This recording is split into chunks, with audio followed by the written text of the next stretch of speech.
Let's go. Let's have a good show. Big show. Hey, you know what that was? Let's clap it up. You know what that was, boys? That was a little us against the world. Let's clap it up. We got to get it. We got to get a little us against the world in this room. Keep it in house. Nobody believes in us. We're the Mike Tomlin speech. Nobody believes that we have what it takes to do an NFL recap. All right, here we go. Pardon my take, YouTube, like and subscribe, best podcast in the world, like and subscribe, like and subscribe. On today's Pardon My Take, football is back. Week 1, full recap. We're doing every single game. We're going to talk about everything. We've got fastest 2 minutes to start. We got a little football guy of the week has returned. Billy's going to have that for us. We have a little college football, little who's back of the week. An awesome, awesome show for you. Football is back. Get excited. And guess where you can get extra excited? Oh, yeah, that's Dave & Buster's. Dave & Buster's adds more winning to anything and everything, from regular Friday nights to first dates, and especially to watching the game with the guys. It all gets more ding, ding, ding at D&B's, and this season, there's no better place to watch football than at Dave & Buster's, because you get more of everything that makes game day so great. More screens. Dave & Buster's has 40-foot wide TV screens, so you can get the best view of every game. Imagine watching the game at a regular sports bar. Not us. How about more food? D&B's has new menu items exclusive to this football season, like the new chef-crafted Blue Moon pickles. More drinks. There's always drinks at Dave & Buster's. More space for friends. If you ever show up to a party and only find standing room, not at Dave & Buster's. And we're putting it to a test this Thursday. Watch our live stream. We're going to watch Washington football team play the New York Giants. You can watch us on all the Pardon My Take social channels or on the Barstool Sports app. We're going to be watching the game. Watch us. We're going to have a great time. D&B's is the best. It truly is. It is the best place to go in the world. So check it out. Dave & Buster's, D&B. They got more room. They got bigger TVs. They've got games. And you just feel awesome when you go to a Dave & Buster's. It is the greatest place in the world to watch a football game. So add more ding, ding, ding to your game day with more food, more drinks, and more screen only at Dave & Buster's, the greatest place on earth. Okay, let's go.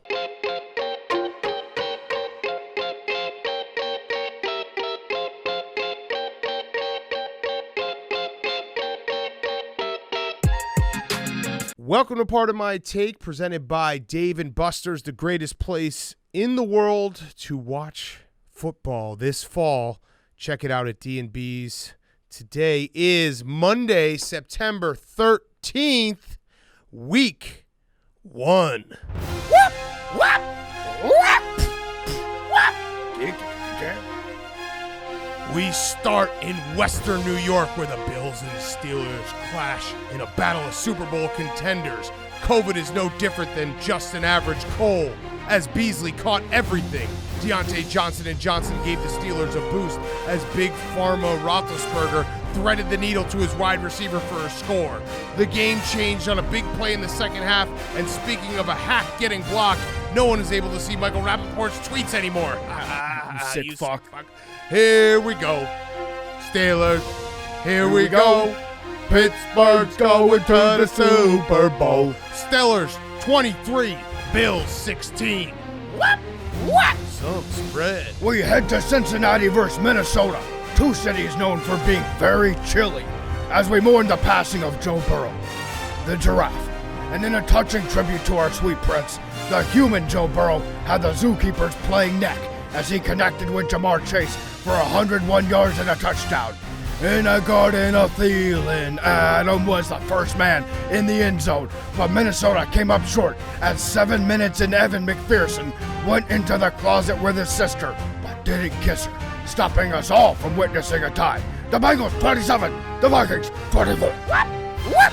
To Nash Vegas, where Chandler Jones trolled the Titans' backfield all afternoon long with 5 sacks. Chris Kyler Murray delivered a kill shot with 4 touchdowns and over 300 yards. Kirk was a good Christian, unlike Ryan Satanhill. As for the Titans' offensive line, well, they had Taylor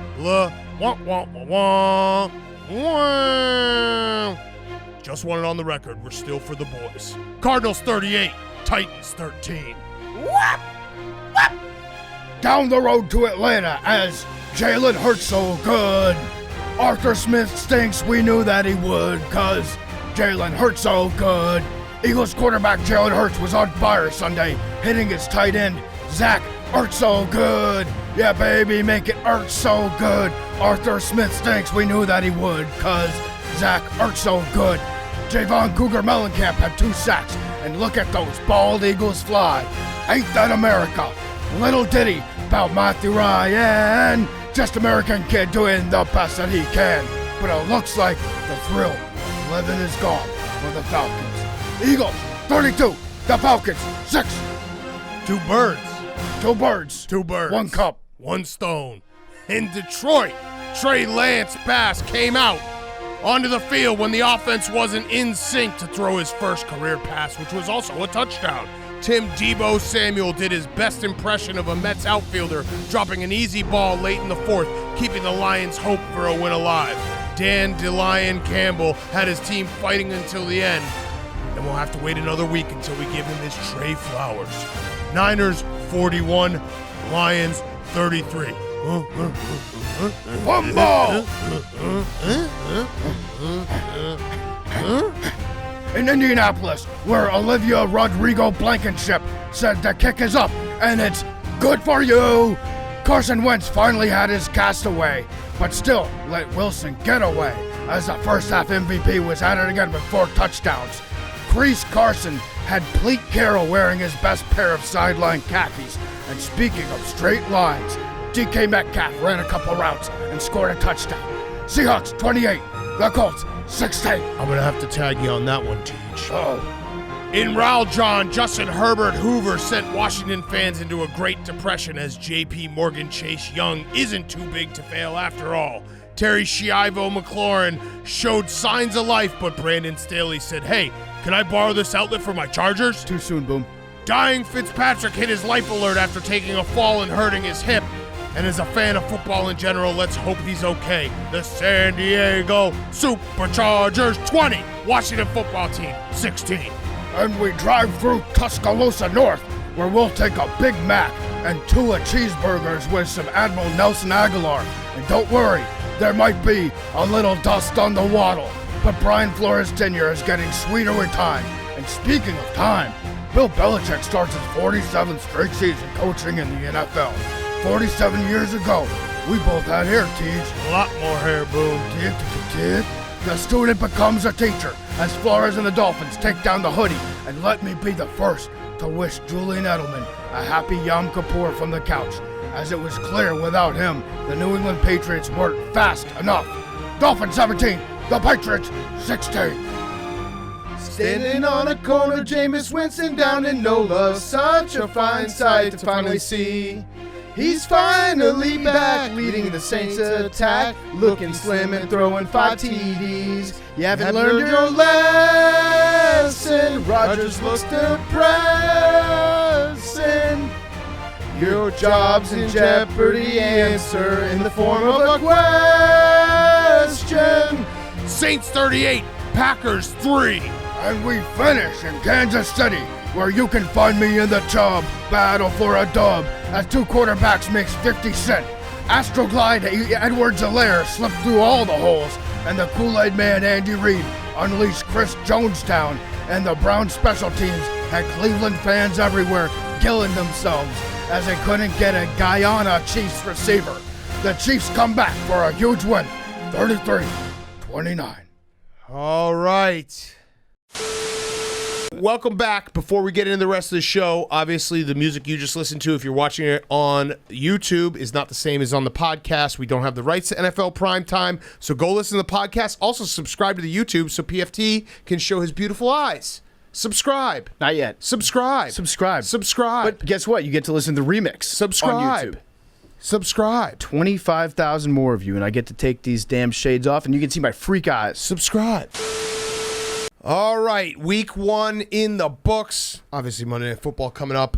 Fastest 2 minutes brought to you by Cross Country Mortgage. Cross Country Mortgage is much like us at Barstool. People first group of people. They are dedicated to the fundamentals of mortgage lending, which results in a fast, convenient, and less stressful home financing or refinancing experience. Go right now to crosscountrymortgage.com/barstool to learn more about your future home buying experience or refinance your current mortgage. Cross Country Mortgage LLC, NMLS 3029. All loans subject to underwriting approval. www.nmlsconsumeraccess.org. Okay, week 1 in the books. All of our teams suck. Fact. Except Jake, who is the best in the office. Again, his Dolphins won. But if you are just tuning in for your first time with Pardon My Take in the NFL season, we are going to recap every single game. We're going to start with Sunday Night Football. Then we're going to go back and go through the entire slate. You can almost relive your Sunday afternoon with us. Yes. So, Sunday Night Football.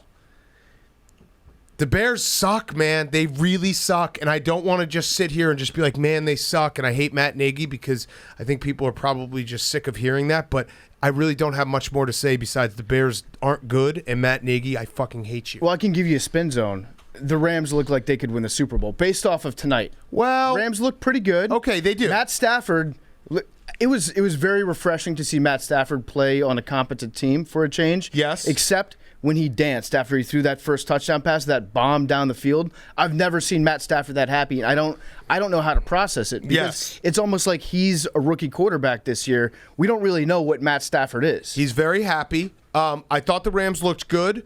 I also thought the Bears' defense is everything that I was worried about because I've talked at length about the whole Matt Nagy, Justin Fields, Andy Dalton thing. It is what it is. I'm just going to sit here and watch him tickle us all and play just the tip with Justin Fields coming in every now and then to do like a shovel pass, or he had a touchdown run, which was electric.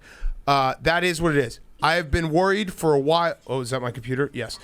I have been worried for a while that the defense was going to age and it was going to start looking bad. I don't know what happened to the secondary. I don't know what happened to Eddie Jackson, but there were plays in that game that looked like the Bears were a college football team where you're like, wait, is there a safety on the field?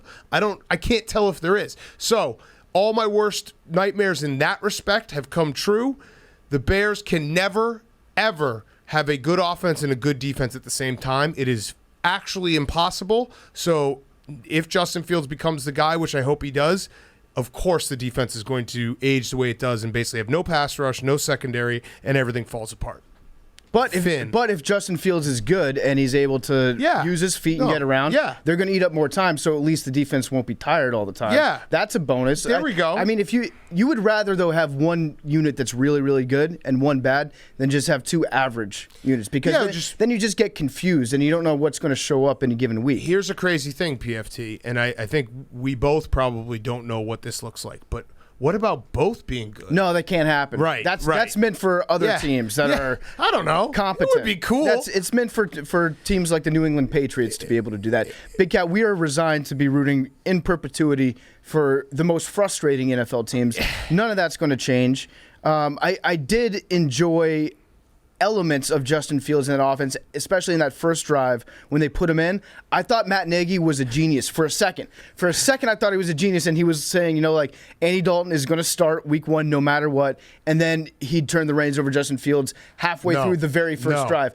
Turns out Matt Nagy is just as dumb as we thought he was, if not more, because I actually think the dumbest thing that Matt Nagy did tonight was in the fourth quarter when they were down by, what were they down, like 14, 13, 20, I don't know. But they could have kicked a field goal. They were down 13. They could have kicked a field goal to make it a 10-point game at that time. Instead, they went for it on 4th and 15, got a lot of plays in the playbook for 4th and 15, and then ran a route that took the receiver to like 13 yards. Correct. And then didn't bring Justin Fields in for the last drive when the game is already at hand and might as well get him some in-game reps. It was galaxy brain shit because he said, I'm starting Andy Dalton. I'm going to piss everyone off. I'm starting Andy Dalton. We promised him the job in March. I don't care what anyone says. Oh, I'm going to put Justin Fields in, but I'm also not going to let him get a rhythm. I'm also not going to really let him throw. He did throw once. He completed his first pass. I guess technically twice because there was the shovel pass as well, which was a throw. I'm not going to let him throw. I'm gonna let him use his feet once with the touchdown, but I also am not going to use him in spots like 4th and 4 when Andy Dalton can't get a first down with his feet, and Justin Fields would be the perfect guy to be in there. I'm going to use Andy Dalton. again, he is the moment has always been too big for Matt Nagy. I really do think the double doink murdered his brain. The fact that he spent the next, entire training camp practicing from the exact spot that the double doink happened from, that was the sign of a guy who he needs it's like Bill Murray and fucking What About Bob? He's the crazy one. You're the crazy guy, dude. Like you can't figure this out. So whatever. Andy Dalton's a nice guy. Matt Nagy, it's fine. The Bears, there was a moment in the game where I was like, they're not as bad as I thought they were, and then they ended up losing by 20 points, and they are just as bad as I thought they were. And again, the defense is going to be bad. I have something more important to talk about, though. What does Chris Collinsworth and Matt Nagy, what's going on there? So I think it's just because Andy Dalton used to play for the Bengals. Is that it? I think that Chris has like a thing for a former Bengal that got away, and he's openly rooting for Andy Dalton because he saw Andy Dalton bring competent quarterback play to the Bengals, which is a rare thing in Cincinnati. So I think Collinsworth is now going out on a full limb. Collinsworth's prep was so, what's the word, fastidious? Is that the SAT word? On Andy Dalton, and he was so prepared to talk about Andy that he didn't even know what Matt Stafford's wife looked like. Did you see that part? Yeah. Where Chris was like, all blondes look the same from behind to me. I don't know. I can't tell them apart. It was, what were you going to say, Hank? It was crazy. Well, no, I was going to say during the game, you were like upset at Chris Collinsworth, and you were like, find out what he did. Yeah, no, I made memes go find out. I was like, find out how Chris Collinsworth and Matt Nagy know each other. But the only thing that made sense is the Cincinnati thing. Cincinnati, also Matt Nagy went on Chris Collinsworth's podcast, and I like Chris Collinsworth.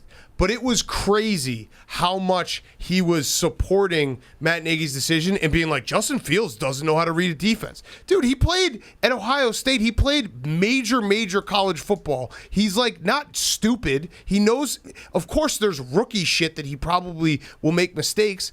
Zach Wilson made some mistakes today. If I were a Jets fan, I'm happy that Zach Wilson was out there making those mistakes because he'll learn. It blew my mind. I don't know what Chris Collinsworth and Matt Nagy's relationship is, but it reminded me of, and you guys might not remember this, but I think Bears fans will remember this. John Gruden on Monday Night Football, I think it was like 2013 or 14, just completely shitting on Jay Cutler because John Gruden used to have Mark Trestman on his coaching staff and essentially just spending the entire broadcast being like, Mark Trestman's trying his best, but the guys are, his quarterback does not know what he's doing. And just sitting there being like, what the fuck is going on? Why can't you just call this how it is? Like, Mark Trestman, not a great coach. And Matt Nagy, not starting Justin Fields, doesn't need an entire broadcast having someone defend him the way that Chris Collinsworth did. Yeah, and if there's one thing that we will not stand for on this show, it's people that do a podcast being biased towards their guests. But admit it. We would never do anything like that. We admit our bias. We admit it. We admit our bias. When we're biased, we tell you when we're biased. We say when we're biased. Right now, and also, we're not doing Sunday Night Football. I think it's a little different. I'm being biased right now in everything that I say. Yes. You should not listen to me and expect any sort of neutrality. I'm not Switzerland. Wait, but if Chris Collinsworth is bias on his podcast, I don't give a fuck. That's his podcast. Right. This is a broadcast where he's like basically telling us Justin Fields isn't able to start in this game, and anyone who thinks otherwise is an idiot. Yeah, the only thing that he was nutting over harder than Andy Dalton was that circle video board that they had there. Yes. Just amazed by a circular television. And also the quote that he used for Sean McVay, which I'm not going to put on Collinsworth, I'm going to put on McVay, where McVay said, we love Jared Goff. He set up the Rams to be a franchise good enough that Matt Stafford would want to come here. That was the most brutal thing you can say about a guy. It's essentially the meanest. It's the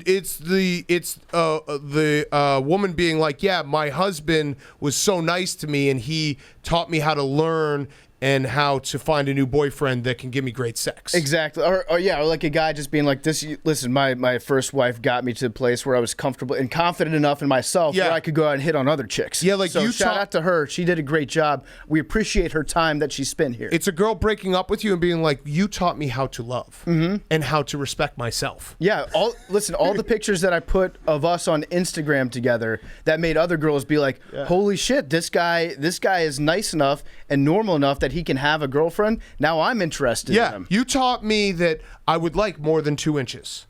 Yeah. Okay, so you taught me some great lessons that I need to think of myself, my own self-worth as higher than I was when I was with you. That's essentially what Sean McVay said. So it was a very that hurt my feelings. That hurt. Mean thing. I hope Jared Goff wasn't listening, who played well today in the second half. But yeah, so that was the game. Sucks. The Bears are going to be bad this year. I'm not going to let it affect me week in and week out. That's the one nice part, is that my expectations could not be lower, so that you can't get hurt as much when you really don't expect anything. And guess what? We'll get to everything else, but still in first place in the NFC North. I think the Gin Blossom said that if you don't expect too much from me, you might not be let down. Yeah, there we go. It makes sense. I'm okay. The only problem I have with the Rams' performance tonight, because I think they played a pretty good all-around game of football, they have too many captains on offense. Too many captains. They've got Whitworth on the line, Cooks, Cooper Kupp, and Matt Stafford are all captains. I don't like seeing all those C's out also, their end zone's too many colors. It is, yeah. Like I like the idea. It's a throwback. It's cool, but it looks fake. Well, the problem is, like, the first 3 yards of the end zone it's a yellow stripe that runs across the field. It makes it look like you're not even in the end zone yet. Right. I don't like sometimes teams do that at the back of the end zone. Yeah. You think they're out of bounds. You think that you have to go further to get in than you really do. Yeah, no, but the Rams are really good. That was two mismatched teams, two teams going in opposite directions, and that's what we got for Sunday Night Football. All right, let's move on. Let's move on to some other games. One last thing about the Bears game. That first like 5 minutes was so fucking funny. How they ran the ball back, nice run back. David Montgomery, who's awesome. I fucking love David Montgomery. He makes me happy. Then they get all the way down to like the 4-yard line. Andy Dalton throws an interception, and then Matt Stafford throws a bomb, and it was like game over. 4 minutes into the game was a whole game. And I was like, I'm out of breath. I can't handle this. All right, Eagles, Falcons. Jalen Hurts might be the guy, and so week one is a big we probably should have paid attention to this a little more. Nick Sirianni. So my question is, coming out of this game, Nick Sirianni, good coach, Jalen Hurts the guy, or did they just play the Falcons? I think it's a little bit of both. Nick Sirianni, by the way, knew that he was going to be on TV for the first time, like on a big broadcast, so he wore his most extra medium polo shirt that he had, made him look like he was in good shape. You have to come out strong as a head coach, because first impressions are everything for people like us that see you on TV, and if you look frumpy at all, that's what we have in our minds for you for the rest of your career. Yeah. So Sirianni passed that first test. He got dressed using a mirror today, which is good. And then on the other hand, we had Arthur Smith. I think he said after the game, I sucked getting us ready for this game. So he pulled the old, that's the Falcon style. I got to take a long look in the mirror myself, and it starts with me. Well, I do feel bad for Arthur Smith in the fact that I think the Falcons are just cursed. Totally new coaching staff. Julio leaves. They draft Kyle Pitts. They still can't score in the red zone. They get 6 points. They drove down the field in their first 2 drives very easily, scored 6 points total, basically did nothing the rest of the game. And I am at the point now where I want it on the record, I officially feel bad for Matt Ryan. I feel bad for Matt Ryan, especially after watching what Matt Stafford got. Matt Stafford is like the middle-aged puppy that got adopted. Matt Ryan is a slightly older puppy that might smell a little bit, or not puppy, dog, and no one's adopting him. He's stuck there. He was like in a long-term foster situation for about a year, right? And he looked great, and he had like a bushy tail, happy disposition. He was finishing his meals, going outside at the appropriate times, not pissing in the house. And then the foster parent had to give him back, and they're like, we can't handle this pup. I thought going into the season, they were good for a while, but at this point it's sad. Like he's not. But he's the most sackable quarterback in the NFL. He can't move. When they were good, they were still kind of bad in like weird ways. Yeah, no, they had a good run. Like he had a good run. He won an MVP. They were winning the Super Bowl 28-3. At this point, I feel bad for him because it's like if you're going to play out the stretch in Atlanta, it's probably not going to get better before it gets good. Like their defense is bad. Their defense is really bad. Their offensive line is not good. And I don't know. I just feel bad for him. Like he's not the same guy he was when he won the MVP. I just feel bad. Well, I don't know. It's sad to see quarterbacks. He's a really nice guy, and it's just not. It's not. The Falcons are not going to be good this year. If you compare Matt Ryan to Matt Stafford, I would have agreed with you going into this season. Where if you found Matt Ryan a good home like this year, I still would have agreed and said, yeah, he can be a very, very good quarterback this year. But he doesn't look good just when he does have open guys to throw to now. I feel like the last 2 years, the last year and a half, has really like sunk him down, has really defeated him. Yes. This season is probably going to be, I would say that, well, he's not in danger of getting benched because I think his backup is Josh Rosen, who looks like Aaron Rodgers. Still believe in him. He looks like. Did you see that picture of him? Yeah. After the game, he looks. Still believe in him. He looks like Aaron Rodgers got captured by ISIS and is being forced to believe in him. hold a newspaper up to his head. Still believe in him. He's been on every team in the NFL so far. He's going to keep getting chances, but I don't see Matt Ryan pulling it together this season. The Falcons being a good team because I think their leading rusher today was Cordarrelle Patterson. Yeah, no, he's dynamic anywhere he ends up. He just becomes the guy that you run every play for. By the way, I'm just going to push back on one thing. Josh Rosen doesn't get chances. He gets chances, but without getting a chance. He gets chances. He doesn't actually get a chance. He gets a home. Yeah, he never gets an actual chance. He gets a locker. He gets passed around, and then they're like, okay, you can be the third quarterback, but you're not going to get a chance. And he's the kind of guy that will show up and get the third quarterback position, and then he won't get a chance to even get a rep in practice. They'll cut him with no reps. Yes, they'll just we signed him, we cut him. Yeah. 2 days later, Jalen Hurts' second touchdown pass. That was so.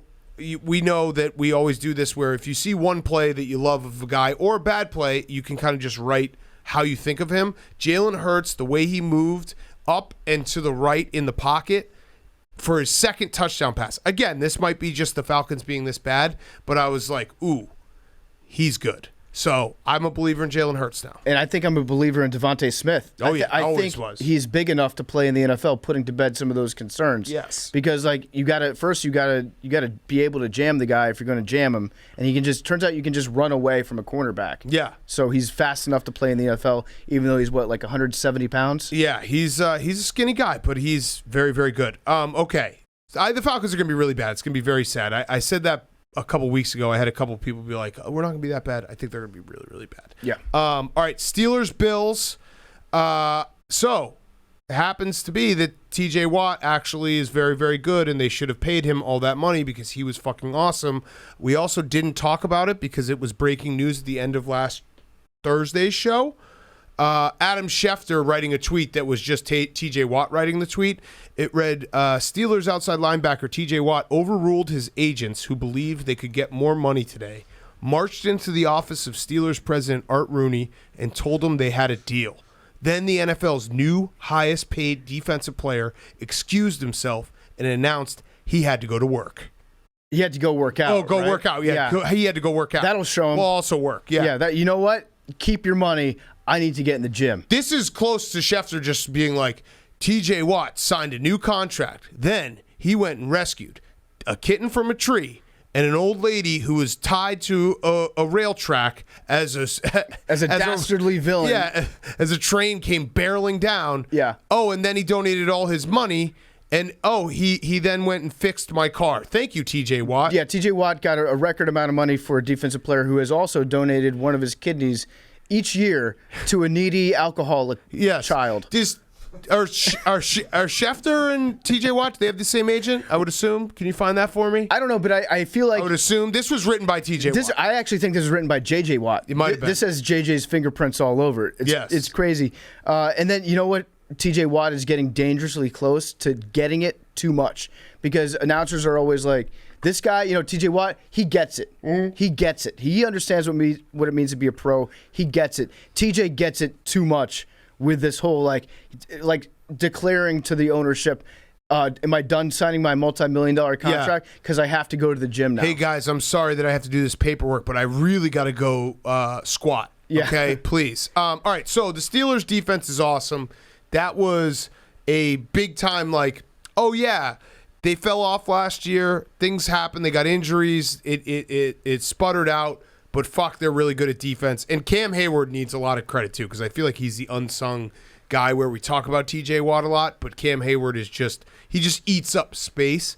And so the big thing with the Steelers is they just don't have to blitz. They just get pressure with four guys, and they dominated the Bills today defensively. There was one really weird play. The 4th and 1 play that the Bills ran, I think from the Steelers' 40-yard line, where Josh Allen dropped back. He turned around, and then he threw it overhand. You know how we talk about Josh Allen pressing all the buttons when he's getting sacked? This was actually, you do it in Madden all the time, when you accidentally throw a lateral with your quarterback behind the line of scrimmage, and you just throw it as hard as you can to the guy that's directly behind you. Yes. That's what the play call was for Josh Allen to throw a fucking dart to the running back, staying right by him, who, of course, gets tackled for a loss in the backfield. That was a weird play That was call. very strange. It was very strange. The block punt, this is – you just love when, a coach who says, it's a third of the game. You have 33 special starters, teams. Big Cat. Yeah, special teams. But it actually did basically swing the entire game. And the Steelers just, their defense suffocated the Bills. And I'm not worried about the Bills. I do think we should stop, as like a country, we should do the Bills a favor and stop pumping them up so that the expectations, because I was pumped for the Bills. I was excited for the Bills. But yeah, I think we should just leave the Bills alone for a little bit. It's a long season. Let them do 17 their games. thing. Let Josh Allen do his thing. Then we can revisit. But yeah, the Steelers and Big Ben, I do think he's lost too much weight. He got ragdolled by Jordan Poyer, who was like 100 pounds lighter. So put it back on, Big Ben. But I think, is Big Ben in his, let me ask you this, is Big Ben in his playmaker phase where he can just not be good and not throw it deep for 3 quarters if he can just make a few big throws, which he did in the fourth quarter, I think and win a game. Ben's definitely in. Just keep it close. Yeah. And then Ben will win the game for us. Right, make a couple That's all you have to throws. do. Yeah. Big Ben will make some throws when it counts. I agree. I think he looks – it's weird seeing Big Ben that light because at least when he's fat, he's got an excuse of why he's so slow. Right. And now it's just like, wow, he's slow and he's skinny.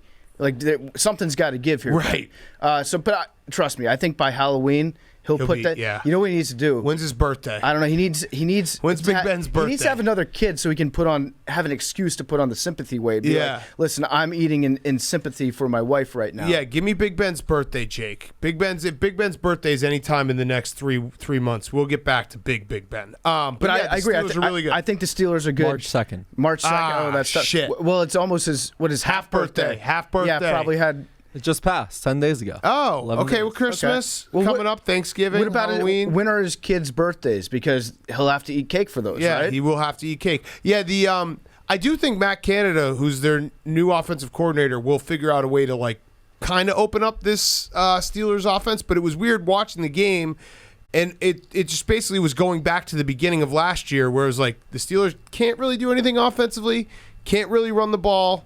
They ran the ball a little bit better, but they play unbelievable defense, and Big Ben makes enough plays. And it really was like, I don't think Josh Allen wasn't great, but it was just the defense was up his ass the entire game. And it's very weird seeing Emmanuel Sanders, who, yes, he is a Bill. Yep. I think he's wearing number 1 now.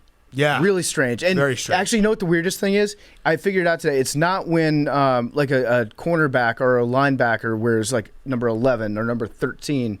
It's when a running back wears a single digit. That is still fucking with my head. I still can't. Yeah. Our tight end, Kyle Pitts, wearing number 8. Yeah, the thing that's killing me is when a guy catches a ball and they have number 7 or 8. Yeah. I'm like, what is going on? Well, because that guy should be a gadget guy. Yeah, he the should- single digit right, guys are gadget right. guys. Should be a backup quarterback. You shouldn't be a starter. Although it is a nice like life hack. Instead of just wearing like a black T-shirt, if you just wear a jersey with a number 1 on it, Yeah. that makes you look skinnier too. Also, remind me, I let my bias get the best of me, obviously, because I do want the Bills to do well, but remind me that anytime Mike Tomlin's ever an underdog, we just need to auto bet him. Because that's just what he does. Yeah, the Bills are used to being like nobody believes in us. Right. How are they going to manage the burden of expectations? That's why we Big got to Cat? lay off. You know what? We got to lay off them so that they can get back to nobody believes in us. Josh, don't listen to this. The same old Bills. Same old Bills. Story as old as time. Yep. They'll probably lose to the Patriots twice again this year. Who do the Bills That's have just next how it week? is. Yeah, we just need to chill out with the Bills. That's all. I just thought about that because I was genuinely hyped to watch the Bills, and I thought, they were going to be electric offensively. Again, it was a very tough start, against a really, really good defense. So we just all need to collectively say, hey, Bills, go do your thing, and then we'll revisit when, we've written a ton of stories. All right, they're playing at the Dolphins next week, and then they have That's the a big Washington game. football team. That's a big game at the Dolphins. And then they have the Texans. So that will be good. They're all big games. They're all big games. Any given Sunday. All right, Vikings, Bengals. Bengals win 27-24. The Bengals have the most high energy of any franchise ever. Huge tie They're energy. just always flirting with a tie or tying. It would have been great to get a week 1 tie. My biggest takeaway from this game, though, is I don't know how Vikings fans deal with it at this point because I am sick of watching Kirk Cousins, and I have nothing to do with him. Thank you. Yeah, Thank I'm you. so sick of watching him play football. I I really am. Well, he stinks, as is his right, his body, his choice. Yeah. I've had to watch Kirk Cousins stink it up for a long time, and he's the kind of quarterback that will have a couple games this season where he'll look good, and he'll throw some very nice long completions. But Kirk Cousins is what Kirk Cousins has always been. Yeah. And he's extremely frustrated. And I can't imagine how you feel if you're paying him all that money to be like a top 5 quarterback in the NFL, and then he goes out there and he looks, I mean, at his best, he looks like Matt Stafford on like the worst steroids in the world. Well, the best part about like having, well, there's a lot of good parts of having this job, but one of them is that we get to sit and watch all the games on Sunday. So we were watching this game, and if you didn't watch this game and you just went and looked, or you play fantasy and you saw that Kirk Cousins had 351 yards and 2 touchdowns, you're like, damn, Kirk Cousins. No, he stinks. He stinks. He doesn't throw the ball downfield at all. If you have a 3rd and long, it's basically an auto punt. It's just, he's bad. He had 5.8 yards depth of target. No, I think he's bad at this point. I don't think he's bad, but he stinks. No, he's bad. He stinks. He's bad because of how much money he's taking up. Okay. Now he's officially bad. Now that he's taking resources from evererone else. He's breathing our air. He's a bad asset. Yeah, right. Right. No, he's officially a bad asset. If he was paid $2 Jameis money, $2. If he's paid Jameis money, he would still stink. $2. But he wouldn't be bad. I'd pay him $2. Fun fact about the Bengals: the reason they give off big tie energy, they've never scored an offensive touchdown in overtime. Oh wow! As a franchise, I love that. So how many overtimes? A lot. Say what you want about Fat Randy, but you remember when he missed that kick last year? The route that he accidentally kicked inside the stadium that threw off his, remember he looks down at the grass, they got rid of that route. Okay. And now they've got, what's his name, Evan McPherson? Yes. That was cool seeing a rookie kicker in his first overtime get carried off the field. Yeah, it was cool. And the Bengals played well. It was great to see Joe Burrow out there. I did think at times, like, why aren't they letting Joe Burrow throw it more? But they were running the ball really well. Joe Mixon was awesome. He's good. And Zach Taylor had an all-time just be right at the end moment because he basically blew the game. He got them to overtime by blowing the game.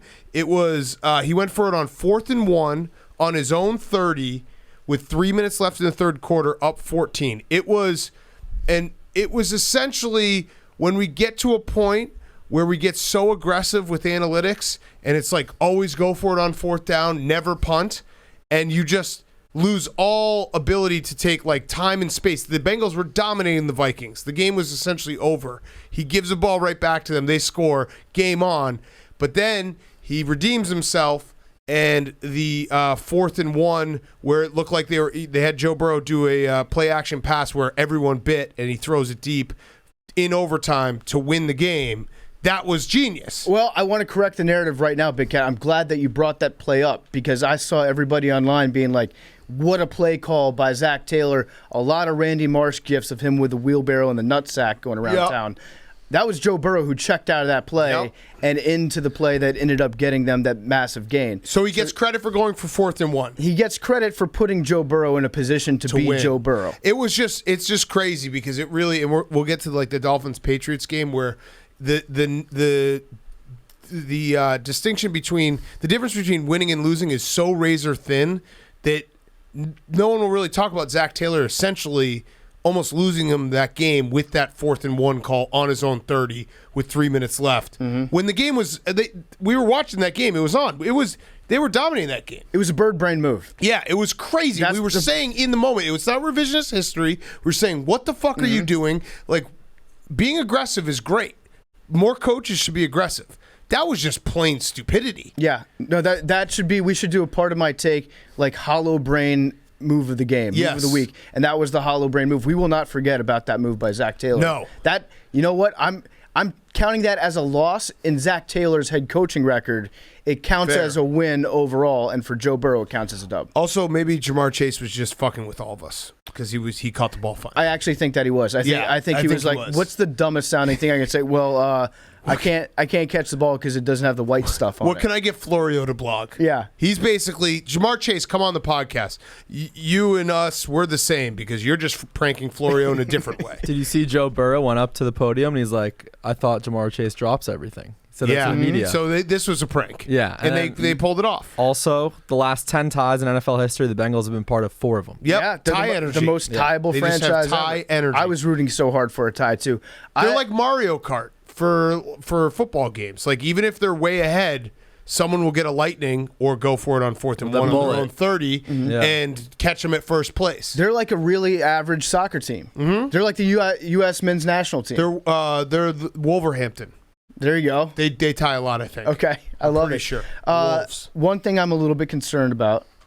Mike Zimmer looks like he put on maybe 40 pounds A little chunky. in the offseason. That's okay. You think he's going to work it off? I think he will during football season. He's like the opposite of Big Ben, where he's just going to live in his office. Yeah. And just subsist on a diet of sunflower seeds and Red Man. If he switches to like 0-calorie Red Man, I think he'll drop 15 pounds within like 5 days. You also forgot that I think he has a new girlfriend, so he's good. He doesn't, you know what I mean? Yep. He's 40 when you're 40 pounds overweight, you still get laid. All I'm saying, Still get laid. Mike Zimmer, good job. I'm so sick of Kirk Cousins. Sorry, Vikings fans. I'm just They know. so... Yeah, I know. I was just thinking about how much it must suck now because it really is that much money, and he sucks. So I've noticed that, 3 years ago when I started laying real thick on the Kirk Cousins slander, there were a lot of Vikings fans that would defend him. The last 2 years, they understand. You start to slowly realize the type of situation you're in with Kirk Cousins because you're right. He does have those moments and the stat lines where it's like, yeah, he played like like the numbers say that he was, a top 10 quarterback this weekend. But you see that enough and you're like, I'm not going to get fooled again by this. He's also if everything is right around him, you can sell yourself on it because like if your defense is great and you have great wide receivers, you're like, okay, this could work because he's more than competent in that setting. But when it's not exactly that setting, it's like, man, does he stink? Yeah, well, he like we said, he's a bad asset. It's tough to have everything right around him when he's taking up such a huge percentage of the cap. And he gets paid a ton of money, and he doesn't elevate anyone's game. That's really what it comes down to. The great quarterbacks in the league elevate other people. He does not. The only player that he'll elevate on the field is his tight end because, like Kyle Rudolph, and he got a lot of touchdowns from Kirk Cousins, throwing him really catchable balls, inside the 5-yard line. But besides that, you're right. He doesn't make anybody better. Right. All right. 49ers, Lions. Trey Lance, first QB to throw his first pass for a touchdown since Tim Tebow in 2010. Good company. Shout out Tim Tebow. This game was a blowout, and then Dan Campbell, they never quit. That was the Lions fighting them, which I love to see. We all kind of expected it that they wouldn't quit in games. But, yeah, it was more like you'll look at this score and you'll say, oh, the Lions were kind of close there. Oh, did you Jake, catch a you okay? bug?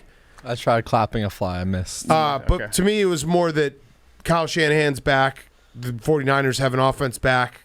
Guys are not injured anymore. Well, Jimmy G was pretty good. They had 2 injuries today. Starting cornerback tore his ACL, Okay, that and then sucks. Mostert hurt his knee. They don't think it's an ACL. They can just But roll out any whoever running back. you can get. I could run for 1,500 yards in the Yeah. Kyle Shanahan offense.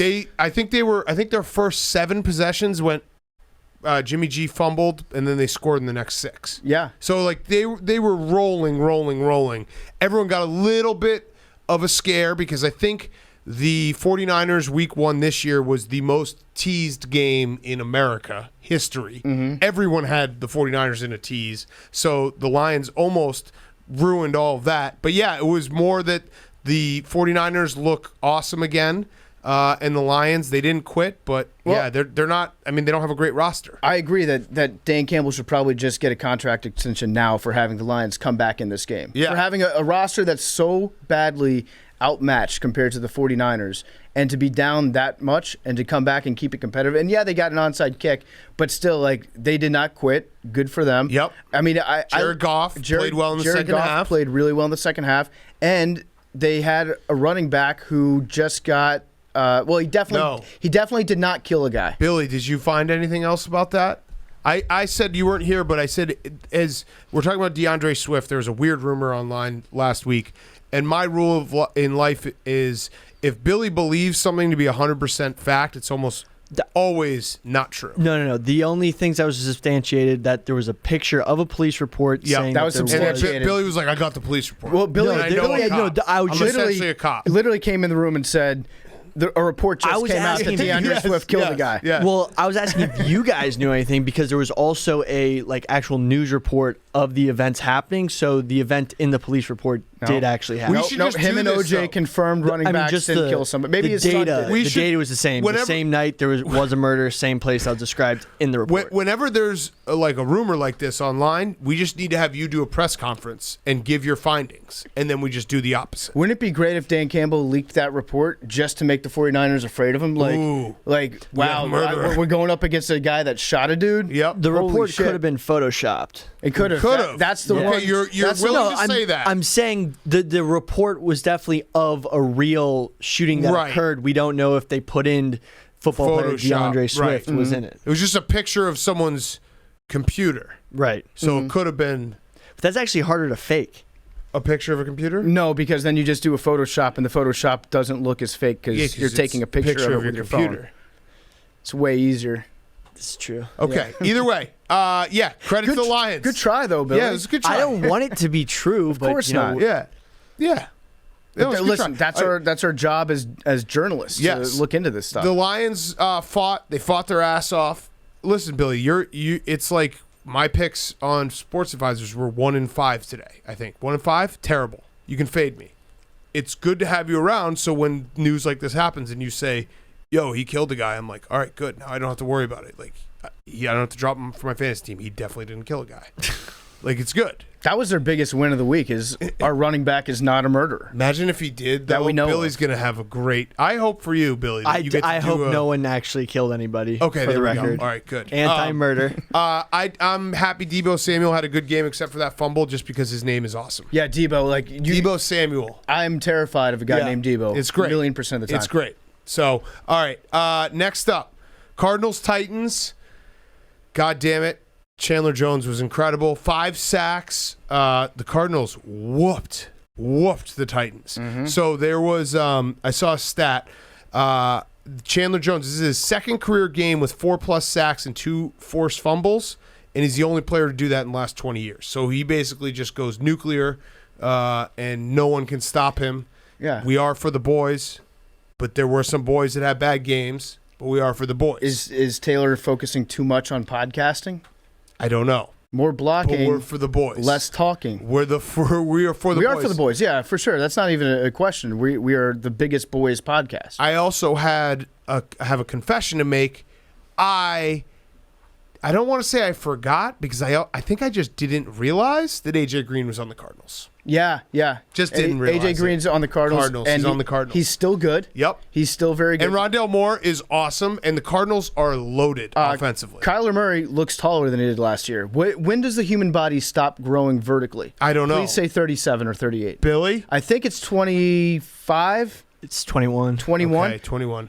Kyler looks taller. I don't know if it's a bigger helmet or what it is. Maybe it's a smaller helmet, which would make the rest of his body look a little bit bigger. But he is able to do things on the football field that I forgot how dynamic he is when he's running with the ball. And he's at his best, I think, when he's scrambling around, buying time, getting ready to Yes. throw. And much like Russell Wilson, he's always looking downfield to see where the guy's going to be cutting to, because you can't cover a wide receiver for longer than 3 seconds at Yep. a time. So when he's just like I don't know if he's the fastest quarterback in the league. He might not be the 0 to 60 fastest, but I think he's the fastest going from 60 to 0. Ooh, nice. Cutting on a dime. I think he stops really fast. So I think Lamar Jackson's probably the fastest. And I was thinking about this, and this is a very, very big compliment I'm about to give Kyler Murray. I think Kyler Murray, and again, I know Lamar Jackson won the MVP, incredible player. I think Kyler Murray is the most real life video game play like character since Michael Vick. When you watch him run around, you think it looks like if you had just created a player in a video game and made him 99 speed, and just like every play you just did laps around the lineman trying to get guys open. It's crazy watching him run in the backfield. Like you said, it's not even running forward. It's just spinning and running backwards. Carson Wentz thinks that he's Kyler Murray. That's how he plays. But Kyler Murray is so fucking good and so special that, I kind of forgot. Like, watching him play today was incredible. I think he's the human D-pad, not the human joystick. Yeah. He's amazing to watch out there. But you remember... And you know what? I think he's actually, at least in this game, he looks like he's gotten better as a passer, too. Yes, but you remember when Michael Vick, like, came on the scene and he was... The video, I mean, first at Virginia Tech, then the Falcons. Madden 2004. Yeah, playing with him in Madden was incredible. It was like, Michael Vick is a cheat code. This is awesome. And his real life was essentially like playing a video game because he would do runs. You're like, that's a video game run. Kyler Murray is the first guy like that, where it's like, what the fuck? How is he running? He ran one today where he ran like backwards 20 yards and no one even came close to touching him. Mm-hmm. And then he ran forwards 10 yards and threw the ball down the field. Yeah, he's a lot of fun to watch. I do think it's interesting that Chandler Jones had this game, career game, right when J.J. Watt gets into the locker room. Maybe they're sharing supplements. I don't know. Interesting. Canseco and McGuire shared supplements too before McGuire went on that tear. Interesting. By the way, I think... Not saying... I'm not making any accusations. It's a fact that J.J. Watt is now in the same locker room. That's true. That he is in the same locker room as Chandler Jones. Or J.J. Watt's getting all the double teams. Oh, yeah, nice. There you go. Yeah, freeing up the rest of the guys. Yeah. Mike Vrabel definitely strikes me as a bury the football guy. This would be a good bury the football game. Just be like, on. Week 1 didn't happen. We're moving on. Let's fucking pretend this. Just bury the football. Have a funeral for a football. Actually, literally bury a football on to week 2. I could see him, instead of lighting the film on fire, just lighting the film room on fire. Yeah. Just like throwing a couple M80s into the film room. Something just literal needs to happen. Taping it off with like caution tape. We're not going into that room. Whatever that environment was in there, that's radioactive. That's Chernobyl. We don't go into that room anymore. We're getting a new film room from now on. He is, I want to give a little bit of credit to Billy Football for his Derrick Henry take that he came out with a year and a half ago, whenever that was. It's actually genius. It is genius that Derrick Henry is not a good short yardage back because he's just too big. He's too tall, right? His legs are too long. His legs are too long. I kind of agree with... I don't know if it's necessarily just his legs, but we know that Mike Vrabel respects mass more than anything. He just likes big dudes on his team, and there's just more of him to tackle. Yeah. Also, it takes him longer to accelerate because his legs are so long. So that's how like J.J. Watt catches him in the backfield in those situations. And we watched it. There was a 1st and goal, and they ran it 2 or 3 times, and he got tripped up in the backfield. There's like their offensive line was also had an all-time bad day. But yes, I agree with your take, Bill. Just a certain like play when he's running in between the tackles, because when he goes out on stretches, he gets those yards. Right. It's just him in space. Because he can run horizontally for a few yards, build up that head of steam, and then make that cut and deliver a stiff arm from hell. Right. But yeah, when he gets the ball in the backfield, he does take like a gather step almost. Yeah. Yeah. So the Titans throw it out. Cardinals, who knows? This could be... I do have the take that Cliff Kingsbury could be on the hot seat this year, and I actually think that He's a hot dude. This performance actually solidifies my take that the Cardinals have so much offensive firepower now. Like the fact they have Rondale Moore, who was electric at Purdue, and AJ Green and Christian Kirk and DeAndre Hopkins, who it feels like DeAndre Hopkins is doing it feels like he's on a "you guys all forgot about me" tour. The last year and a half, where it's like, you guys forgot I'm one of the best players in the NFL. So I think they are going to be very good, and if they're not, I'm going to blame Cliff Kingsbury. Well, I think that's fair. The offense did look shitty, and it wasn't just the blocking. It wasn't just the offensive line, which was definitely a problem. But they looked totally out of sync. That's a new offensive coordinator that they have because Arthur Smith got hired for the Falcons, and so I don't know. Is this a regression year for Ryan Tannehill? Uh-oh. I've been very wrong about Ryan Tannehill for the last 2 years. You're Max Kellerman. I am. But if I keep saying it, I'll eventually be right. You absolutely. I mean, he has to.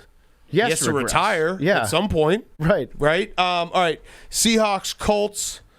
I'm going to throw my hand up again. There's a lot of storylines going into this season. I do think that we kind of just forgot about the Seahawks and Russell Wilson. Obviously, it's first half of the season. Russell Wilson got cucked on his own. I'm discontent. I want to get out of my city by Aaron Rodgers. Like he didn't even get to win that this offseason. But the Seahawks looked awesome. They kind of took their foot off the gas towards the end, but Russell Wilson was out of this world. Like, he was hitting the deep balls. He had 4 touchdowns. He only had a few incompletions. He was incredible. They have the new offensive coordinator. Maybe they finally figured out the perfect mix and match of run pass. Shane Waldron, because Chris Carson had a good game, but they were also throwing the ball. And I don't know. The Colts are the weirdest team because I feel like we've been talking about the Colts roster. Like, Chris Ballard has won 1 million awards, and where is it? Well, it's because everything around the middle of their offense and defense is really good. Like, their linebackers are really good. Their offensive line is really good. But their offensive line kind of gotten the Seahawks. The crazy thing about this game is the Seahawks might have a defense again. They might. Like, their defensive line was very good. Still pretty early to say. Yeah, that, no, though. of course. But the Colts offensive line is very good. With the Seahawks, we're still grading on a scale for the last couple of years because they've been like awful, like really bad defensively.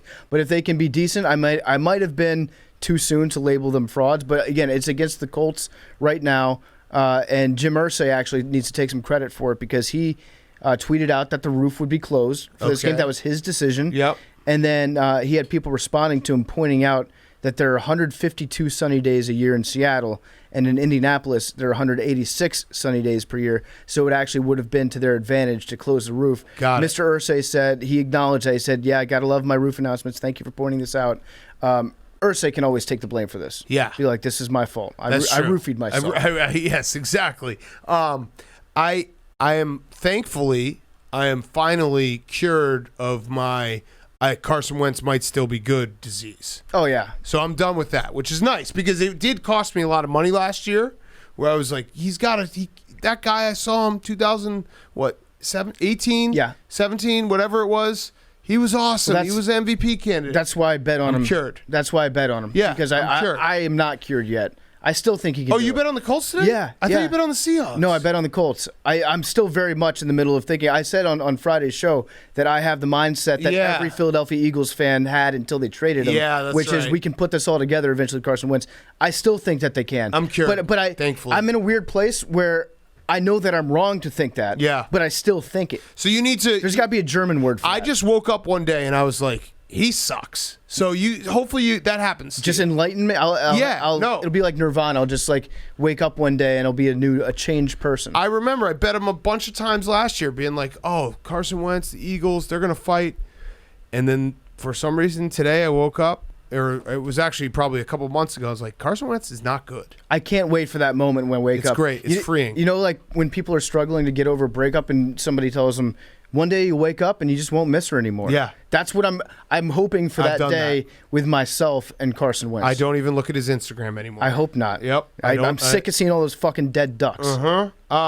Yeah, but we did forget about the Seahawks, so apologies. The fucking NFC West is so loaded. Also, we should have known better than to bet against Pete Carroll the day after 9/11. True. He's been up for days just doing his research. Yes, he's wired right now. He is definitely wired. Can the entire NFC West make the playoffs? Is that the thing we're going to say? You think Pete Carroll ever watches loose change and he throws a challenge flag at his screen? Yeah, probably. Can we get a review? Yeah, please. It looked like thermite. Go back to the booth here. I don't believe this. I didn't see a play. Did you see? God damn it. The internet's actually the worst. There was people going viral on September 11th being like, I don't see any planes, and it was just a reverse angle. Mm-hmm. Like, are we really this stupid? No, but we are. We are this stupid. Are. We are absolutely this stupid. All right. PF. What? I was just gonna say, people think that still just a missile hit the Pentagon. Yeah. When hundreds of people. Yeah. Were driving we are that stupid. on the road and yes. saw. Yeah. We are definitely that stupid. All right. Sorry for forgetting about the Seahawks. Their their pick from last year. I want to say Darrell Taylor, their pass rusher from Tennessee, who got hurt. He played today and is good. So that's why I'm starting to think, oh, okay, bonus pick. Mm-hmm. Like if you pick someone, he gets hurt and then he comes back, that's a bonus draft pick. You got another first rounder, right? The Kevin I don't White know if syndrome. he might have been a second rounder, but either way, I think the Seahawks. We'll see, but the Colts obviously have an offensive line that everyone raves about. So I'm thinking maybe they have a defense again. Mm-hmm. But again, it's Russell Wilson first half of the We got to wait till Monday Night Football and someone says Russell Wilson's never got an MVP vote, and then that's when we start fading. Well, Pete Carroll's going to vote him for MVP. Yes, Pete Prisco. What'd I say? Pete Carroll. Pete Carroll also. That's okay.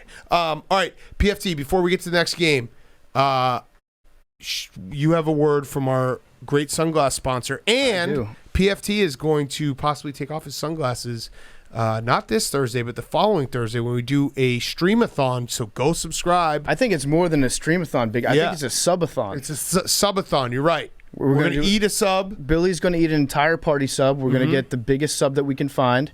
Chicken parm. Billy Chicken wants parm. chicken parm. And I think we have 25,000 subscribers left to go. Yep. And I'll lower the Shady Rays one last time. I'll put them back on, but I will lower them at least one time. But we're going to be doing that sub, and I'm going to be wearing my Shady Rays. Shady Rays are my favorite sunglasses in the entire world. I'm wearing them right now. Shady Rays is actually, it's the perfect sunglasses because they're high-quality shades. They cost far less than all the expensive brands out there.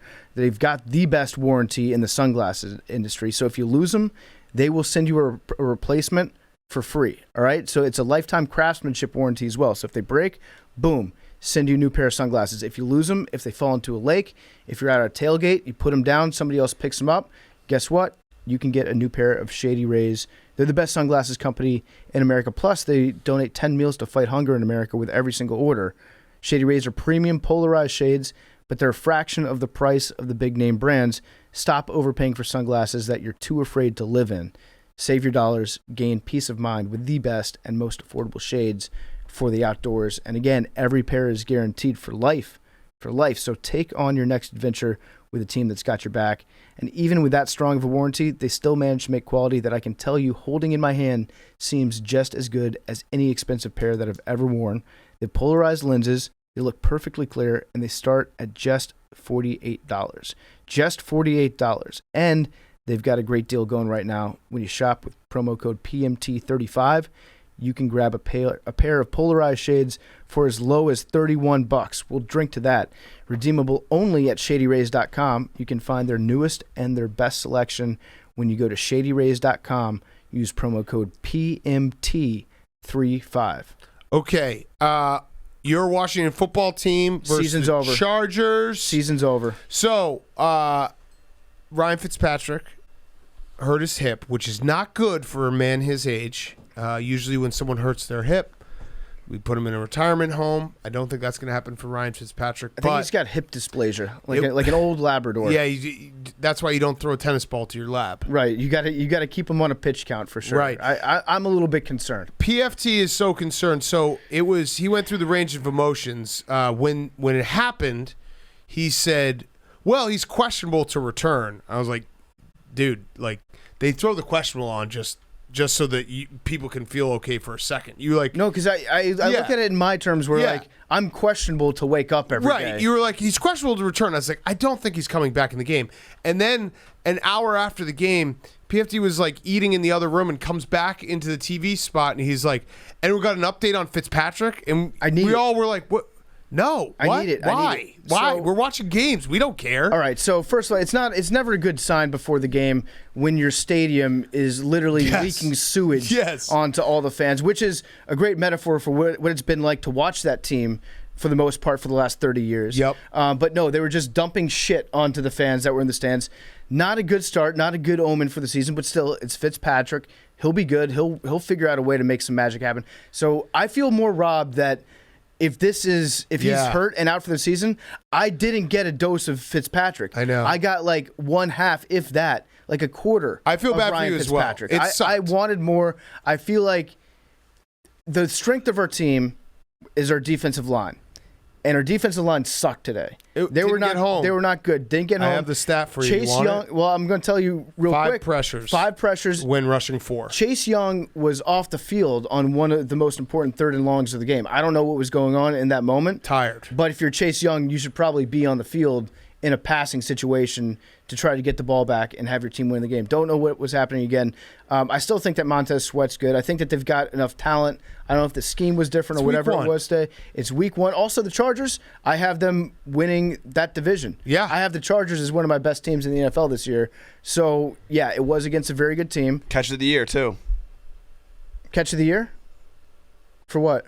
Who? The football team. What? Saw the catch, the overhand catch on the sidelines. It No. went through the Chargers players' hands. No. Oh, I did see that Who catch. caught it? That was a sick Terry. catch. Yes. Oh, Terry got it. It was Okay. sick. It was Terry, actually yeah, good. Catch of the year. Terry McLaurin's still very, very good. I looked it up. Ryan Fitzpatrick has a hip subluxation. I don't know what that is, but I did ask Billy to look up what all the doctor. We want Billy? We want Billy to be our injury expert on the show. Yes, and we were talking, crime expert. and crime expert, but mostly.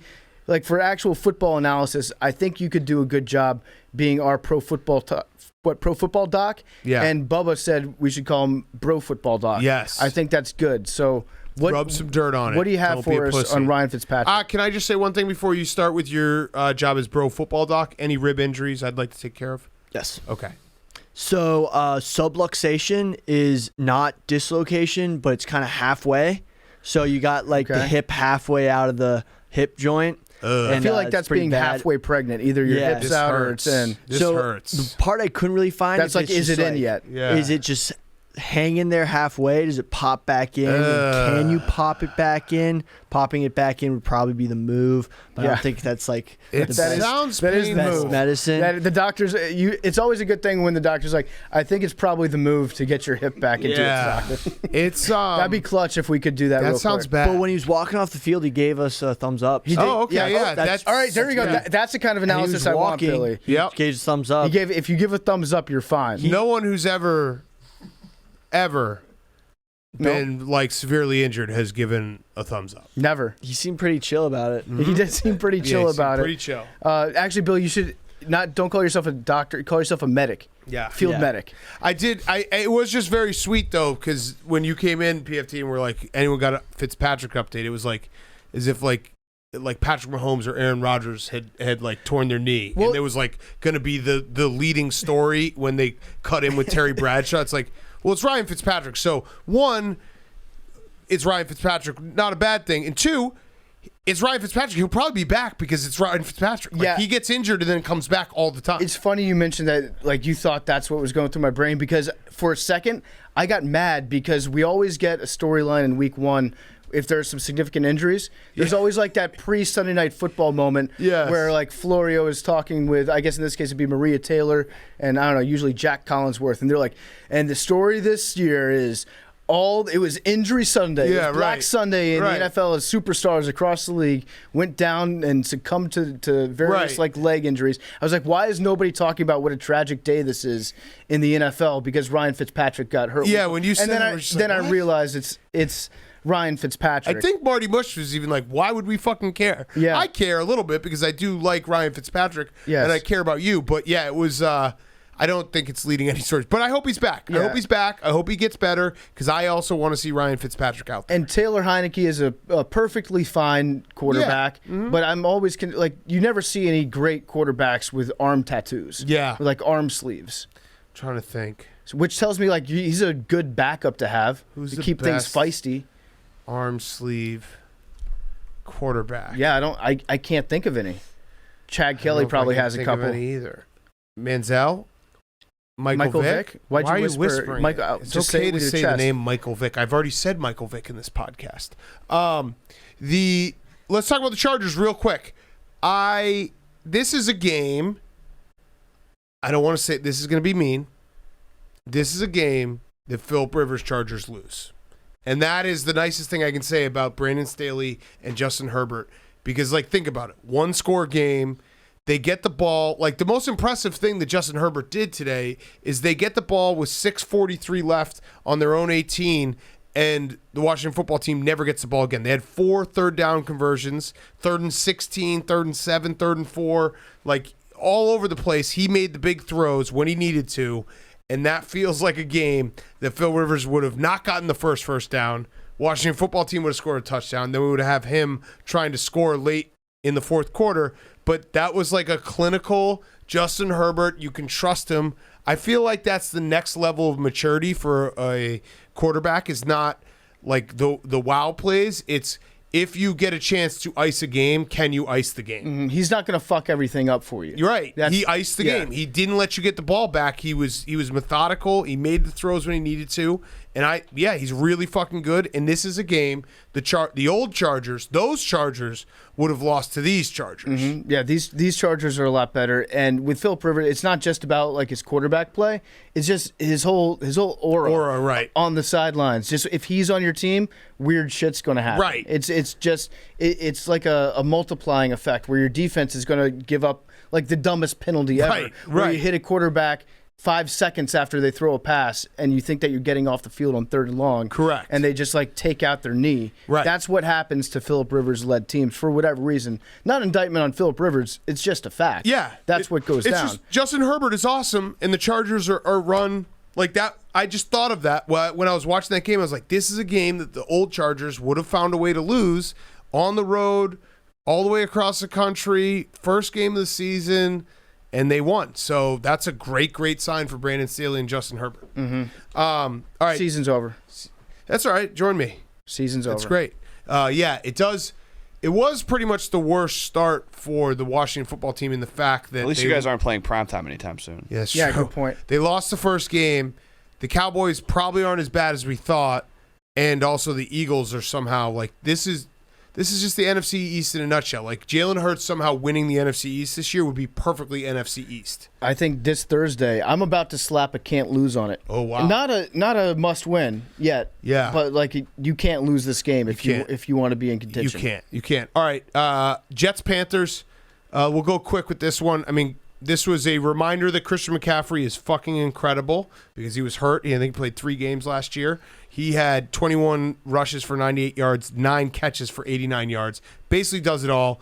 And then also Zach Wilson looking okay, bad, but also good. I think he looked fine. Right, like he looked like a rookie quarterback. He looked fine. He didn't do anything that made me be like, I didn't slap the bust label on him. And I believe you me, when I'm watching rookie quarterbacks in week 1 ready to do of their first year, I have get to Trevor Lawrence. Yes, please, because it's funny you say that. I have one note for that game. Trevor Lawrence, all capitals, bust. Yeah, bust. but Zach Wilson he had a couple nice drives at the end of the game. What'd you think, Billy? Billy was wearing his Zach Wilson jersey. He also was getting duped by replays a couple times. It's all preseason, or not preseason. It's all week 1 for us because watching the games today around 3:00, I was spent. Like I physically was spent. We need to get back in game shape. New setup too. Yep. Yep. But I think he looked like Patrick Mahomes in the Super Bowl. Wow. Really? Wait, which Super Bowl?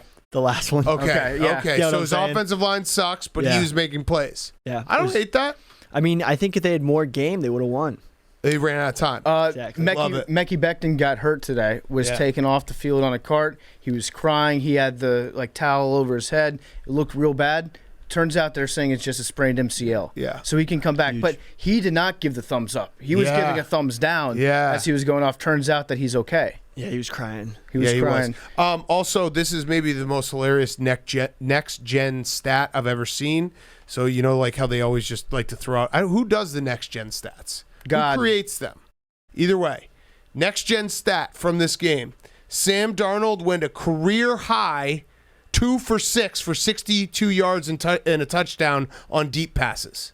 Okay. A career high 2 for 6 and 62 yards and a touchdown Sam. on deep passes.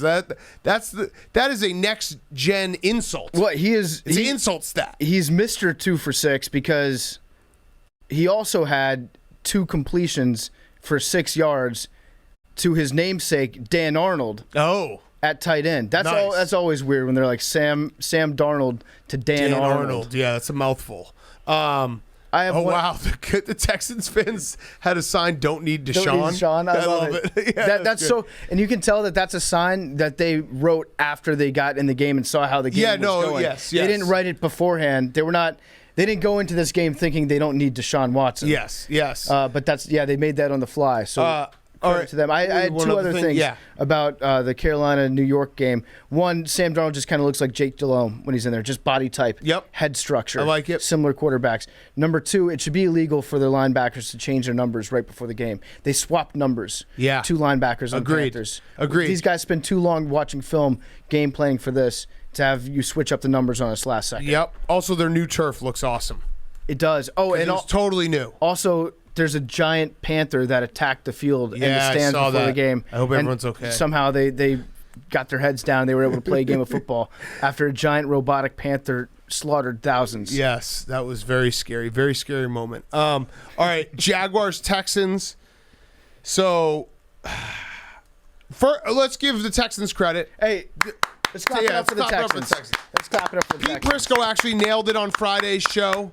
By the way, I think I saw some people saying that where's Warren Sharp? Warren Sharp, we're going to try to get him on later this year. The problem is he does have a podcast with a competing betting company. So we love Warren Sharp. All good. We fucking love him. I talked to him about it. We're going to try to figure out a way.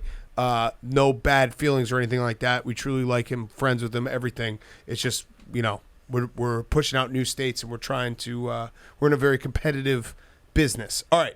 So, Jaguars, Texans, Pete Prisco, what I was going to say. Pete Prisco nailed it when he was like, the Texans, they've got a lot of professionals. Hey, listen. I forgot Lovie Smith was their defensive coordinator. They got a lot of professionals. They play, professional football.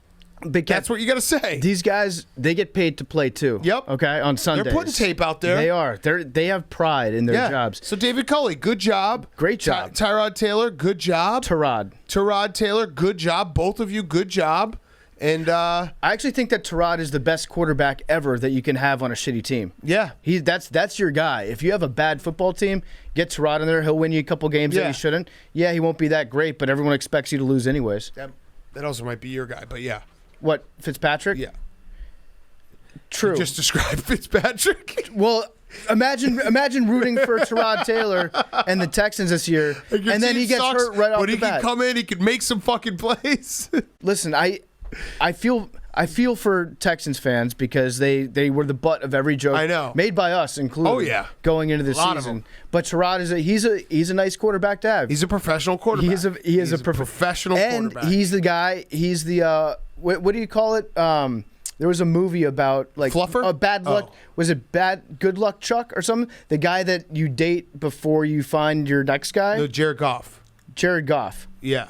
That's what Tyrod Taylor Got it. is. Got it. When you're looking for a quarterback in the Yes. future. Yes. If you have Tyrod on your team, the next guy up, like last year, people forget Tyrod Taylor is 12 months removed from like getting stabbed in the ribs by a needle. Yes. Which gave Justin Herbert his first start Correct. ever. Stabbed in the lung. And then before that, he was on the Browns. Yes. Where Baker Mayfield took over. So maybe whoever the Texans get in next, maybe he's the guy. Yeah. By the way, that Jared Goff, that was Chris Collinsworth and Sean McVay, not me. I love Jared. Mm-hmm. So Trevor Lawrence.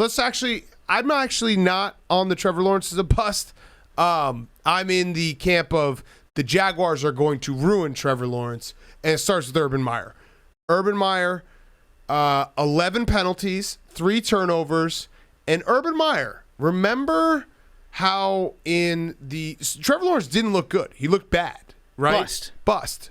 In your mind, I think it's the Jaguars. I'm more of the mindset that it's fun to say that Trevor Lawrence is a bust. He had 3 interceptions. He never had 3 interceptions at Clemson. He never faced adversity at Clemson. First regular season loss of his life. Wow. Including high school and college. Wow.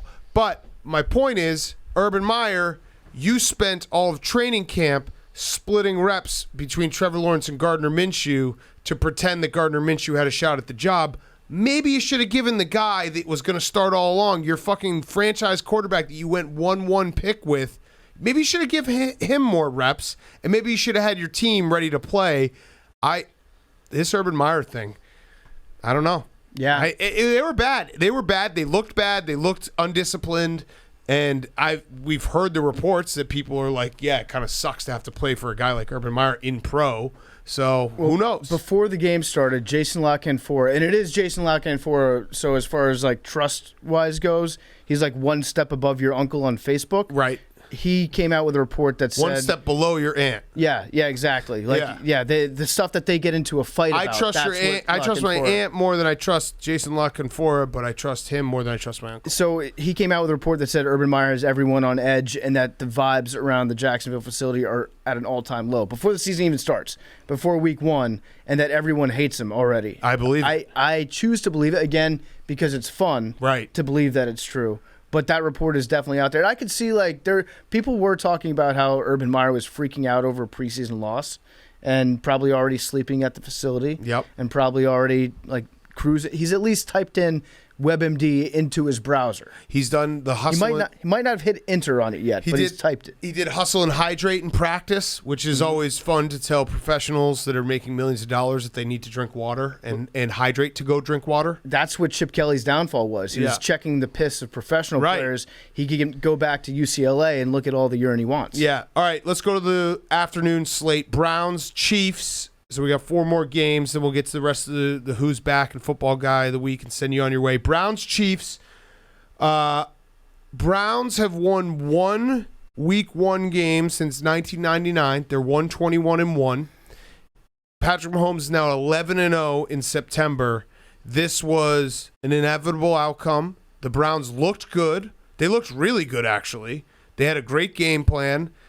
It's just Patrick Mahomes. And I thought about it. It must be so fucking awesome to root for Patrick Mahomes and root for the Chiefs and have him as your quarterback. And I know that there's obviously, like, Hank can speak to it, rooting for Tom Brady. There's, Packers fans, I'm sure, love rooting for Aaron Rodgers at times when he's not being surly. But there's something about Patrick Mahomes where we all just, we've seen it so many times now that, we're down 9 points. Okay, well, why don't we just do a 75-yard touchdown pass to Tyreek Hill? Yeah. Like, you just know that you are never out of it, and you're not only never out of it in, like, the way that Tom Brady or Peyton Manning or Aaron Rodgers or Drew Brees, you're never out of it where they can do a big drive. You're never out of it, and you're never out of it by, like, one play. Yeah, I think it's just always there. I think the Chiefs have the offense that can score the most points in NFL history in the time that it takes you to go to the bathroom and take a shit during the third quarter and come back and then be like, what the hell happened here? They are the joke that people use on, like, Twitter, like, run the touchdown play. They actually do run the touchdown play. So it's funny that you say the run the touchdown play thing, because I think that the Chiefs are the easiest team in the league to live tweet their games, not watching their games, and just be like as basic as possible. So all you have to do is just do like Patrick Mahomes, still good. Or like Tyreek Hill, you are ridiculous. Tyreek Hill, deuces. Deuces, yeah. Travis Kelce, beast. This lead is safe. Said no one ever. Thanks for coming out, Chiefs. Yeah, exactly. You can get which I did use because I needed them for the can't lose parlay, which did win plus 300. No big deal. You can get super basic with the Chiefs because it does happen week in and week out where it's just you can set your watch. If they haven't run the touchdown play in the first quarter, they'll run it in the second quarter. I know this is a cell phone because everyone's like, well, the Bears could have had cell phone. Cell phone. I know this is a cell phone. Because everyone's like, Patrick Mahomes, you could have had him on the Bears. I don't care. I'm at the point now because now that we're moved on to the next quarterback after, I just like watching him play, and I'm sitting there being like, man, it must be so awesome to be a Chiefs fan.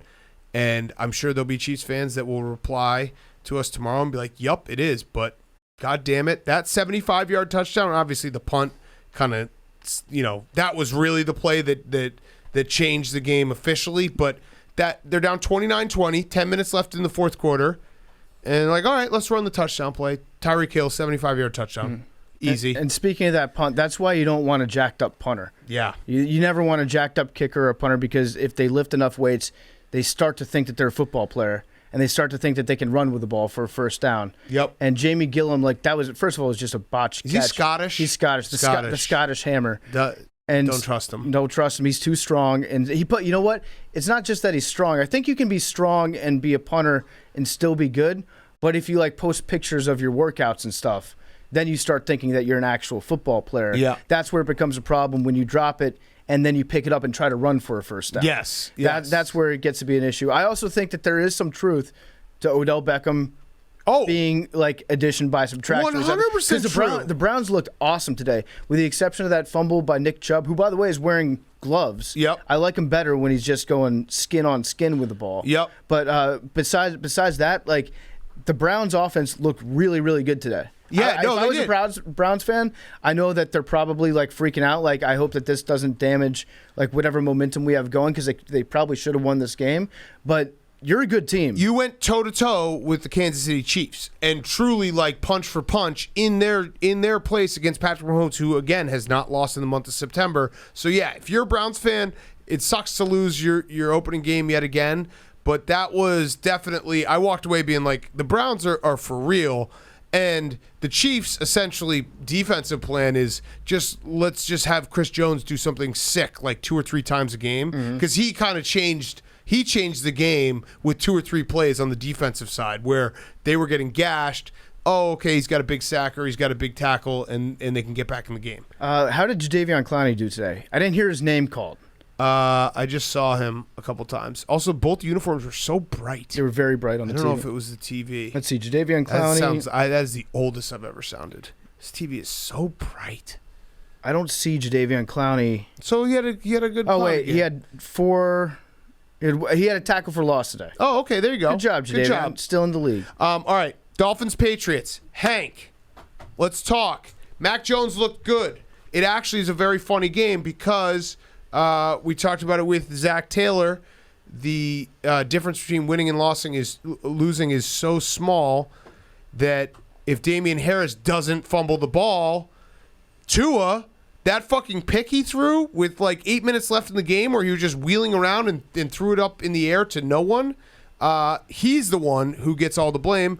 I thought Mac Jones was good, though. What did you think? Yeah, I don't think Mac Jones is going to be catching blame. I was refreshed to see what he did. He didn't have any crazy plays, but he managed the game well. Had them in a position. No, Hank. He had a crazy play. I missed that one. He had a very crazy coming play. to the Hoboken house. I missed the first play. drive of the game. I walked in there like, you missed the craziest play. It was crazy. It was because he's never seen pressure in his life. He threw a bounce pass, like a chest bounce pass that you'd see in basketball backwards. Yeah. But he had him in a position to win the game with a field goal or a touchdown with like a minute left. So that's all you can really ask for. The other thing I noticed watching this game, and I'm sure there's probably advanced stats that could back me up or tell me I'm wrong, but Tua throws left more than any other quarterback throws to their dominant hand. Like, he can't throw to the right. Ooh. I like that. Interesting. All of his passes were to the left. I'm still not a believer in Tua.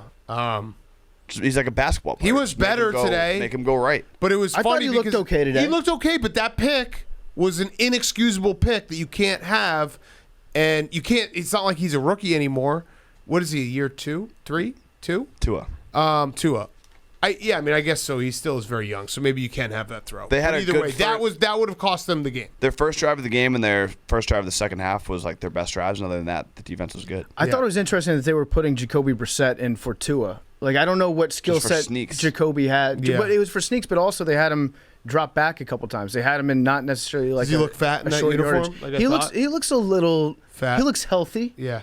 Well, let me ask you this, Hank: how many Super Bowls is Mac Jones going to win for you? Ooh. Conservatively, 3. I was gonna say you're gonna say 3. Yeah. 3 plus though is probably what I would expect. Anything less than 3, disappointment. Yeah. Would you say Dynasty officially back on? Yeah. Okay. Well, you got to win the first one. You got to win one game to say Dynasty back on. We got to win one Super Bowl. Oh, got it. Do you think they beat the Jets next week? Yeah, absolutely. Yes. Yeah, for sure. Yeah. One thing I noticed, nice try, Billy. I don't know. Really? Okay. One thing I noticed in the crowd in New England is there's probably still like 50% of New England Patriots fans are still wearing Tom Brady jerseys to the game. Yeah. Is that, you think that that's still good to do? Because in my mind, you stop wearing the jersey until he retires, and then he's a Patriot again. I think he's a Patriot for life no matter what. It's one of those things. He's literally not a Patriot right now, though. Yeah, but it's like people... Tom Brady won his first Super Bowl. I was 8 years old. When he won his last Super Bowl with the Patriots, I was like 26. It's crazy how time works. My entire life is with him, so it's like one of those things you just always support him. I don't know. What are you going to say, Billy? If there was a promotion where you could switch your Tom Brady jersey for a Mac Jones jersey, do you think they'd do it? I'm sure some people would. Like that with Aaron Hernandez. Yeah, buyback program. Yeah. Do you think they could or do like that? with a firearm. Let's play our favorite game, Guess the Spread. Ooh, I like this. I'm Jets, pretty good at this. Patriots, guess the All spread. right, are way too early. Look in ahead. New York. In New York. Okay. Patriots minus 6.5. No, Patriots minus 9. Whoa. 4. 4 is correct. Oh, wow. 4 is I'm a little correct. rusty. That now makes me think the Jets are going to cover. Because I saw 4 and I was like, what? That doesn't make any sense. Yeah. Like Vegas zone. Because if you look up Bill Belichick against a rookie quarterback, I actually have no idea what the answer would be, but I assume that. But he's got a rookie quarterback. But it sounded cool when I started saying like Bill Belichick dominates rookie quarterbacks. Bill Belichick. Has no idea if it's correct. You should have just finished. Bill Belichick versus a rookie quarterback is 22-2. Yeah, that sounds. That right. would not surprise me. Jake, you're the only winner today. Any thoughts? Yeah, Dolphins have won 2 out of 3 in Foxborough. before that, they haven't won since the Wildcat Ronnie Brown game. Whoa. 2 out of 3. Flores effect. Are you saying it's Miami North now? No, I wouldn't say that. Okay, you're too good of a Sportsmanship. Yeah. sportsmanship. Yeah, of course. Okay. Last 2 games: Broncos Giants. I'm officially giving up on Daniel Jones. I am ridding myself of ever thinking he's going to be good. At some point, you are what you are, and that fumble that he had, they were losing anyway. He had his 30th fumble today. He's been playing for like less than 3 years, full time as a starter. But he basically, they were down 10. They were driving 1st and 10 on the 20-yard line, and he fumbles at the Broncos 12. You just can't have it. So I just think he just will never not fumble. And Joe Judge, you're an idiot. He tries to challenge a touchdown and gets a timeout taken away. He has to make himself run a lap for that. That's the rule that we talked about with Calvin Johnson, where how all these bad calls, all these like really unlucky circumstances happened to the Lions. That was one of the ones that I think Jim Schwartz had when he was up in Detroit. But that's a rookie head coach mistake. Yeah, is to try to challenge that touchdown play. Like it's his second year. It's your second year, Joe Judge. Daniel Jones' third year. You got to know, and Daniel Jones has. It's 30 fumbles in 28 games. He's the first quarterback to do that since Tony Banks, like 1994. That was per Cam, part of my take, per Pro Football Focus. He's bad.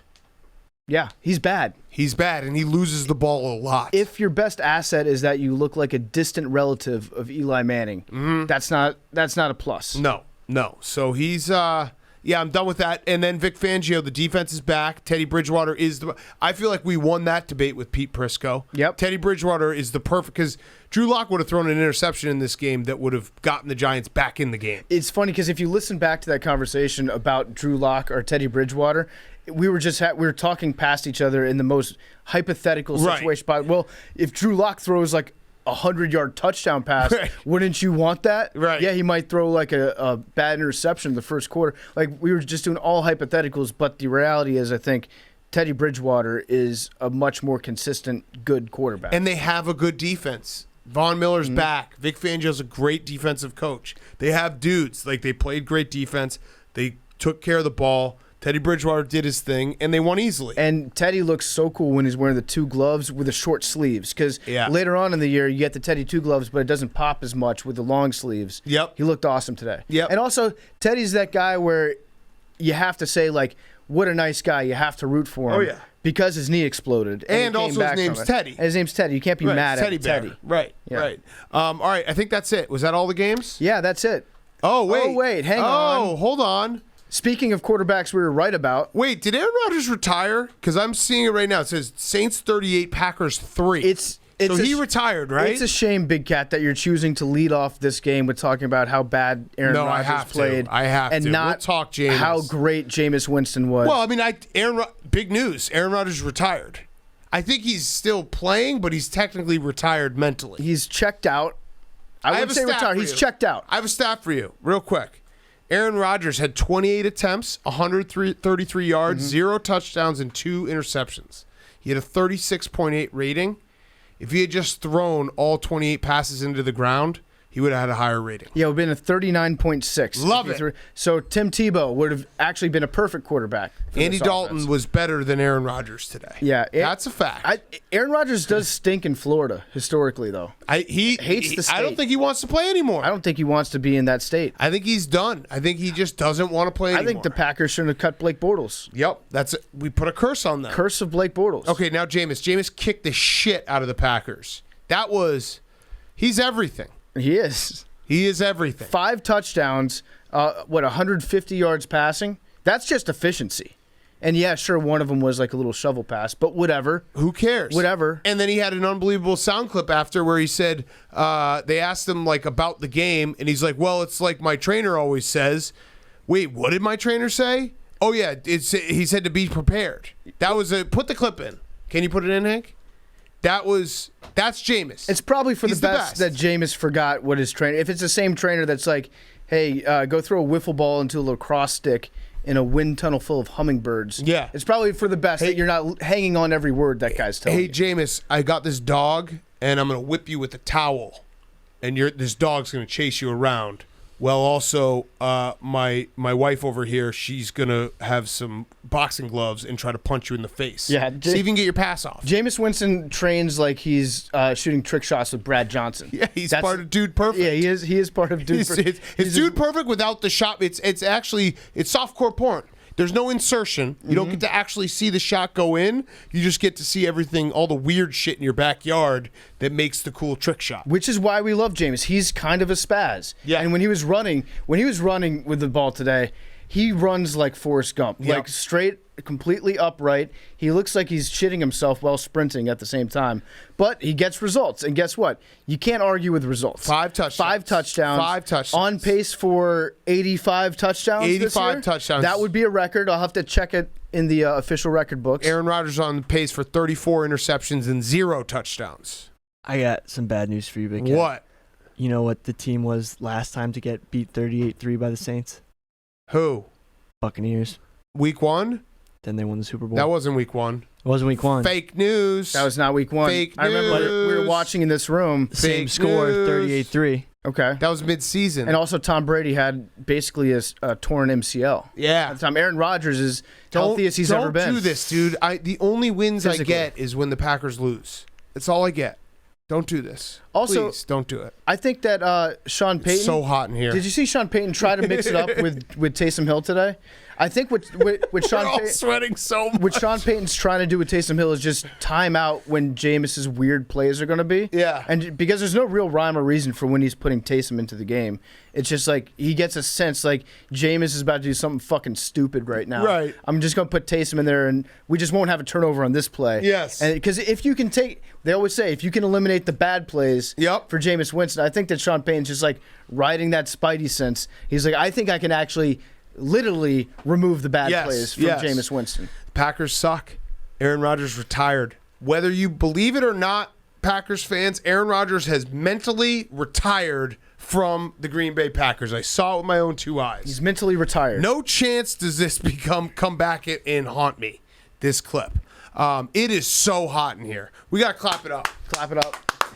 Also, So, like, we're actually, I'm looking at Hank. I think he might pass out. I'm starting to feel lightheaded. It is so hot in here. It's 1:24 in the morning. No big deal. I was just about to say we're not recording this now, this part, but it is 1:24. It's 1:24. All right, so here's what we're gonna do. Clap it up for us. Clap it up for us. We also don't have water bottles. We don't have water bottles. Let's do some Switch out. remind us. Dehydrated. Let's talk some college football on Wednesday's show. Just briefly, Ohio State, they did punt from their opponent's 33 and then lost to Oregon. And Florida State. And Florida State with an all-time loss. But, Jake, remind us, we'll do that for brevity today. And also, I actually think one of us might pass out. I am really lightheaded. All right, let's do Football Guy of the Week, and then we'll finish up with who's Should we back just in the go week. shirts off for Football Guy of the Week? Football Guy of the Week. Sweaty. Football Guy of the Week is brought to you by Chevy. Chevy talks. We're talking strength. We're talking new heights, but it's all happening with the first ever Silverado ZR2, Chevy's newest off-road truck, available spring 2022. The first ever ZR2 is taking strength and capability to new heights. Chevy's already put the Silverado ZR2 through serious real-world tests while competing in some of the most grueling off-road courses. This truck has a chassis and suspension calibrated specifically for off-road performance. 33-inch off-road tires, steel front and rear bumpers for added durability and clearance, plus much more off-road functionality. The first ever Silverado ZR2. Chevy's first ever Silverado ZR2, the strongest, most advanced Silverado ever. Get excited. It's coming spring 2022. The first ever Silverado ZR2. Hell yes, we love you, Chevy. Billy, Football Guys of the Week. Our first Football Guy of the Week nominee is Jack Cohen. Jack Cohen popped his finger Cone. out. Like Cohen. Jack Jack Cohen. Cohen. It is Yom Kippur. Was walking. Sayville, New York. Say Long Island product. He was he popped his finger out, ran over to the sideline, popped it back in, ran back out, threw a touchdown. That's just grit. Can't teach that. Hell yes. That's like an injury that you have to be around football for a while to be able to self-diagnose, because I think any normal human would be like, my finger is, like, I'm dead. My finger is extremely fractured. But if you've just seen other guys get it popped in, You can like mentally get past that. I'd also like to point out Hank took his shirt off. Hank's looking good. Dude, that woman trainer. Yeah. Hank, are we doing September?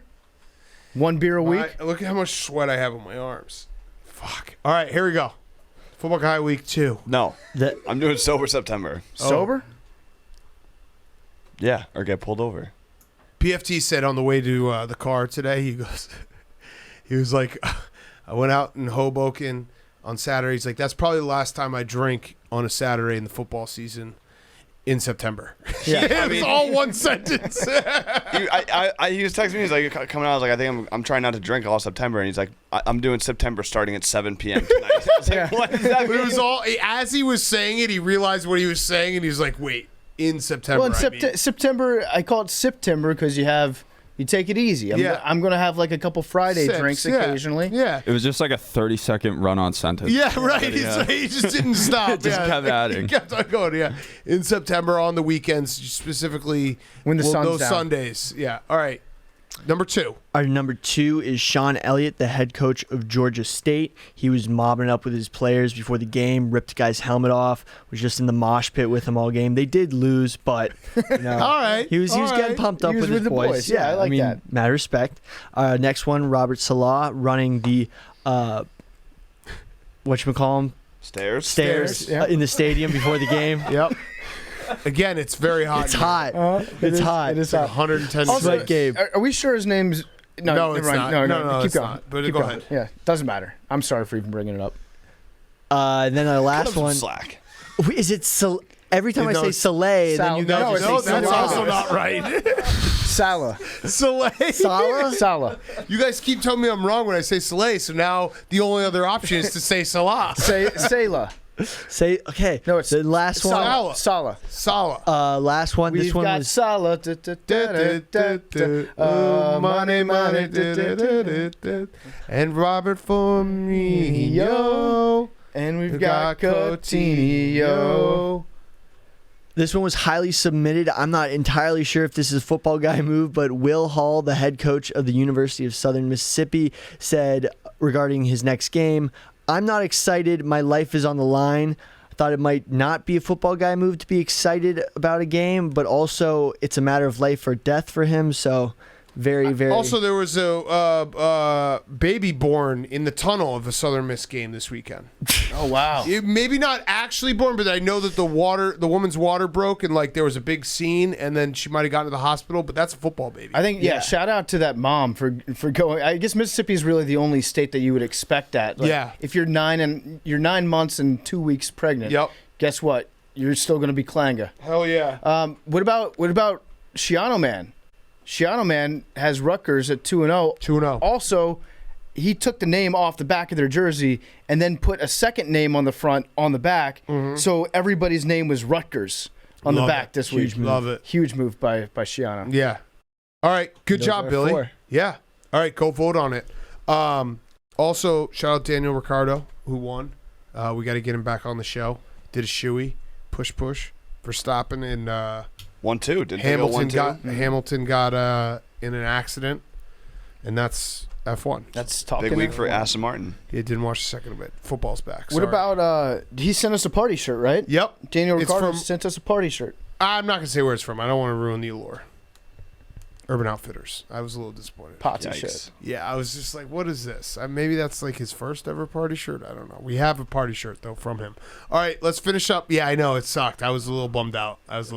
Can you bleep that out, Hank? Yeah, bleep it out. I don't want to Bleep ruin out other where it's people's from. days. All right, let's finish up. We got Who's Back of the Week to end the show. By the way, Wednesday, Carmelo Anthony. You saw the book on the table. If you were watching, go subscribe to the podcast or subscribe to the YouTube. We're going to get to 300,000. PFT's going to show us his awesome eyes. Subscribe-a-thon, sub-a-thon. Carmelo Anthony was an awesome, awesome interview. We had him for an hour. It was great. It wasn't that hot in here, too. Okay. Who's Back of the Week? Brought to you by Cash App. Go download the Cash App right now. The Cash App is back. Buying Bitcoin is back. Buying stocks is back. All through the Cash App. You can invest with the Cash App. It's super easy to download the Cash App. You just download it, enter the referral code Barstool. You receive $10 for free. $10 to ASPCA. Go download the Cash App now from the App Store or Google Play Store today. The Cash App is the best app in the world. That is who's back. The Cash App. Okay. Hank. My who's back is Conor McGregor. Oh. He was at the VMAs tonight in Brooklyn, so that's the important thing to note. Something about Conor McGregor in the Barclays Center just gets him all hot and bothered. He got in a fight with Machine Gun Kelly. There's a video of him taking a full cup of Pepsi or drink and just throwing it at him, but in the process hitting all the photographers and security people around him. No one knows what they were fighting about, but Conor McGregor's back talking shit, trying to fight Machine Gun Kelly at a VMA Awards. Who wins in a fight, Machine Gun Kelly or Conor McGregor? Now, bear in mind, Machine Gun Kelly is like a foot taller than Conor McGregor. But also he's all skinnier than Conor McGregor, less pounds. But he's all elbows. Yep. And reach does matter in these type of things, so I feel like it's probably MGK. Also, he's got Travis Barker on his back, so I feel like Travis Barker could absolutely whip some ass. And the idea that Megan Kelly might leave him. Megan Fox. Megan Kelly, that would be a power combo. Who's Megan Kelly? The Fox? Oh, that's confusing. Yeah. Well, no, she's Megan Kelly's the Fox. No, she's Megan Fox is Margot Robbie. Now she's Megan NBC and Megan NBC. There was reports that Conor McGregor was asking for a photo, and then MGK said no, and that's what caused the whole thing.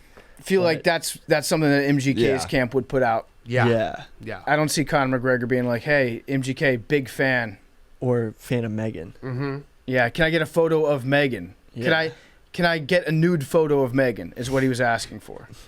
All right, PFT. All right, breaking news real quick. The Patriots are a perfect 13-0 against rookie quarterbacks at home under Bill Belichick. I knew that sounded right. Also, Robert Griffin III still thinks that Jameis Winston crab jokes are funny. He's made several of those today. Yeah. They're not. He made one mistake. Can you read the tweet? It's all time funny. Yeah, he says, so after beating, this is from Robert Griffin III, after beating Aaron Rodgers and the Packers, Jameis Winston is now requesting strategy meetings with the Saints brass and demanding 5 crab legs, 1 for every touchdown he threw, but be placed in his locker every day for consumption since he ate a W. This is like your dad sending you a forward email. And they check this out. Did you hear about Jameis Winston? He asked for crab legs from the Saints brass. So he can eat a W. Yeah, RG3 also said earlier that people are going to get mad at Jameis for proving the doubters wrong and playing lights out. Makes the fact that when he gets paid, he will be accused of stealing money that was earned and given to him, like he was accused of stealing crab legs. Oh, my God. That were given to him because of his play at FSU. He really thinks this crab leg thing is the funniest thing ever. Really hammering it, yeah. All right, PFT, your who's back? My who's back is Sabermetrics. Stephen A. Smith. He went on and I think there's a TikTok live, and he broke down how many takes he has given over the course of his career. Listen to Stephen A. Smith do sabermetrics on himself and the amount of takes that he's had. Single day. And the reality is that we have 15 segments a day, 75 segments a week, over 3,000 takes a year. In the 9 years that I've been on First Take, I've given over 33,000 takes. And what a lot of people don't realize is that not just the work that goes into that, but also the fact that it's a chemistry that you have, and sometimes it.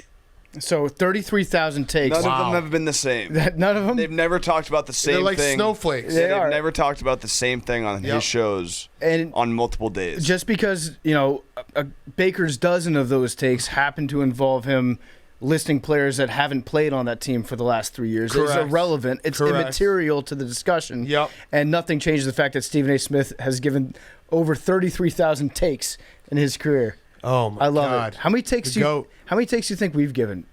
I'd be shocked if it was... Well, how many per show? That's a good question. I think we'd give 20 to 50 takes per show. Multiplied by like 550 something. Let's say 100 takes a week. So, I don't know. So I can't do math. 500 a year. No, I couldn't do math anyway. We've given over 3,000 takes on this show. 3,000? 3,000 takes on this show. That sounds about right. More? Probably more. But yeah, shout out Stephen A. Smith doing live calculations of crushed it. The amount of takes. Him laughing about the Cowboys. That's just the best. He's goated for that. All All right, my Who's Back of the Week is Cuck fans are officially back because the NFL season just started.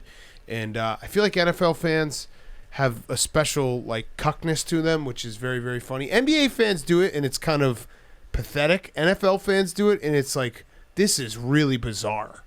What do you mean, cuck fans? Fans that are saying coming in peace as a fan. I saw this on Twitter. This came from the Steelers Reddit. It reads, Ravens fan here, I come in peace. Who the hell do the Browns think they are? That fan base is so fucking toxic and think they run not only the division but the league. As far as I'm concerned, as long as the both of us are in this division, it will always be ours. They have a good team for the first time in decades and think the league is theirs. No matter how much I hate you guys, if I'm going to war with one team by my side, it's the Steelers.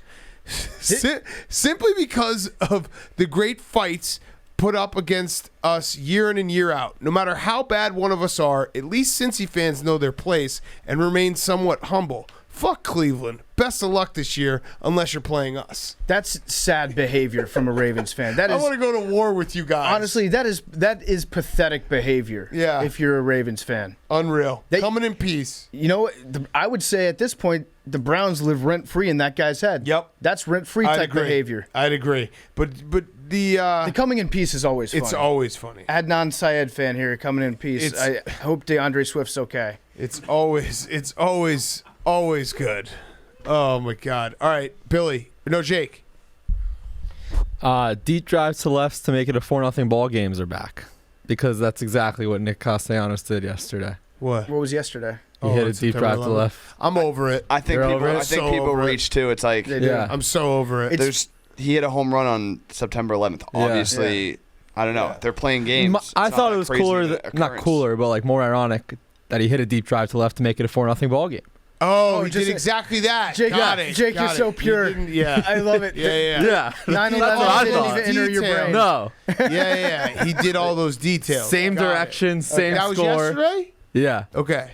I do agree, though. It's kind of weird. Like, every time there's a home run, people, like, jump on Twitter and quick Google, like, they search for what's the most recent tragedy that like I hope there was a mass shooting today so I can take a screenshot of this Castellanos tweet and put it next to the news. You're talking about no one in particular. No one in particular. Yeah. I have a better It's going to eventually, like, unfortunately get to a point where he hits a home run and then someone has to go commit a murder just so that they can get it in the news. I wouldn't put it past memes. Yeah, memes is like, fuck. I can't find anything. Shoots up The Office. He's like, this is a tragedy. Yeah, he's like that Gyllenhaal movie. Yeah. What is it, Nightcrawler? The Gyllenhaal movie? Yeah. That's going to be me. Right. Fuck. The debate for tennis GOAT is back, though, because we still have a 3-way tie because Djokovic. It's NFL Sunday. Yeah, no one. What happened? I don't know. I just saw some highlight of someone smashing a racket. He choked. He choked hard. Can't really choke if you lose in 3 sets. No, he choked so hard. He could have had the first Grand Slam in men's in since the 60s, and he fucking choked. Oh, so you're saying Federer's never done it, and Nadal's never done it. Nope. Good. Yeah, but exactly, Djokovic could have had it. Yeah, but Djokovic's sets are the straightest sets of them all. Yeah. Fact. You know what? He finished so fast. Not a Patino joke. He was probably trying to watch the end of the Chiefs-Browns game. That's a football guy. Yeah, that's a fact. Djokovic loves football. He loves football. He loves Patrick Mahomes. He'd actually probably be more a Josh Allen guy. He was probably live tweeting in between sets. Wow, the Chiefs really suck. Said no one ever. Yeah. Thanks for coming out, Chiefs. Yeah, so Jake, I don't know what you're talking about. He's a joke. You're a joke. He's a joke. You're a joke. He's a joke. You're a joke. He's a fucking joke. You're a joke. Hank almost won. No. All right, Big Cat won. He's a joke. You're a joke. You're a joke. I'm like that ref in boxing. Billy, we're all punch drunk. You're a joke. I didn't say it. All right, I doubled it. Big Cat won. That was extra. Down. Yeah, that was because you waited so long to counter. Big Cat. That's how much of a joke you are. That was a pin. Big Cat just pinned you. Put it up. 3 points. Also, count all those as individual takes given on this show. Mm-hmm. On who's a joke. Djokovic being a joke, yeah. Yeah, that's another take. Nice try. You're a joke. I knew what you're saying. Joke. Billy. I think Billy has no idea what's going on. Who's back of the week is handball. Handball is back. If you haven't, go subscribe to our YouTube. If we get to 300K subscribers, PFT is going to be taking off his glasses. I went and played in the handball tournament just like to test it out because everyone talks shit about handball. I actually went and did it. The handball community actually give me a little creds because I'm the only person to talk shit about it and then go do it. I don't care. No that sounds pretty cool. The handball community. The handball community is pretty actually. Yeah, what do they both say? So to check it out, I'm going to stop talking shit now. On Tuesday. I've never talked shit about something that I have no intention of doing, but I can definitely beat an alligator in a fight.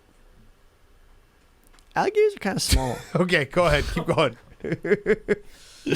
But yeah, we're gonna be dropping the video. It'll be cool. That's time exactly. When did you tape this? I did it like before Grit Week, but like everything's been crazy and stuff, so we're finally getting it out. Got it. Shout out Nick Fasoli for coming and filming with me. Nice. So, when was it?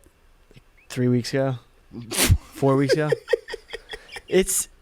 We've been. It was watching definitely football. July. It was, yeah, it was. It was like before July 4th. I'm excited for this, though. I actually forgot about it. Now I'm excited. Yeah, I mean, it's my first. It doesn't matter. Hopefully people like it. Billy, we give Billy shit, but he took time on a Saturday. Scorsese, yeah, he's fucking. You can't just rush these things. No, he went on a Saturday, his own time. He went and did it. He joined the handball community. He asked before if he can go. I was like, fuck yeah, this is awesome. You should do it. So initiative is great. I'm excited for the video. When's it come out? In a couple months? Tuesday. I literally tried to learn how to edit videos to like get it out Forrest faster. Gump 2? I would have loved that to be you should have made the video about you learning how to edit videos. Oh. It's so hard. Shout out all video editors. Shout out all video editors. Yeah. You know who you are. Even the ones that are a joke. Yeah, and lacrosse. Whoa. Chris Hogan scored. Wait, who's for a the joke? Saints. Hank's joke. Oh, that's right. Yeah. And Jack Cohn also. You're just doing your football guys again. No, but I'm saying lacrosse. They're talking about lacrosse again. The show. Jack Cohn was also committed to Notre Dame for lacrosse originally. Carmelo Anthony on Wednesday. We will touch on college football on Wednesday as well. You have some things I want to talk about, especially Ryan Day punting from Oregon's 33. You guys have had probably about 26,000 takes in your lifetime. 100 takes a week. Yeah. 52 weeks a year. Yep. 5 years. Add it all up, 26K. Good math, Billy. Great. All right, give me a number 8. Do you have anything else, Billy? Any wrap up? The Jets kicker came in for their punter and had a 65-yard punt. That's pretty dope. Oh, that is pretty dope. Why did he come in? Because the punter got hurt. Oh. And he was wearing a gold necklace. I like that. Yeah. Was that big arms? That was Amendola, right? Yeah, 2 M's. Yeah. Oh. 88. Sam Darnold looking sneaky slim. That's pretty much all I got. 97. 8. 6. It's so goddamn hot. 18. It's too hot in here. The Tasmanian tiger wasn't actually a tiger, but they were tigers to me. Joker. 41. 41. Jake, do we have a scoregami this week? No, we had a rare agami. Okay. We had one game that had only happened once before, but doesn't count. What about twice? I think Falcons Eagles was 4 times, so 2 close ones, but yeah. So quad rare agami? Yeah. Love you guys.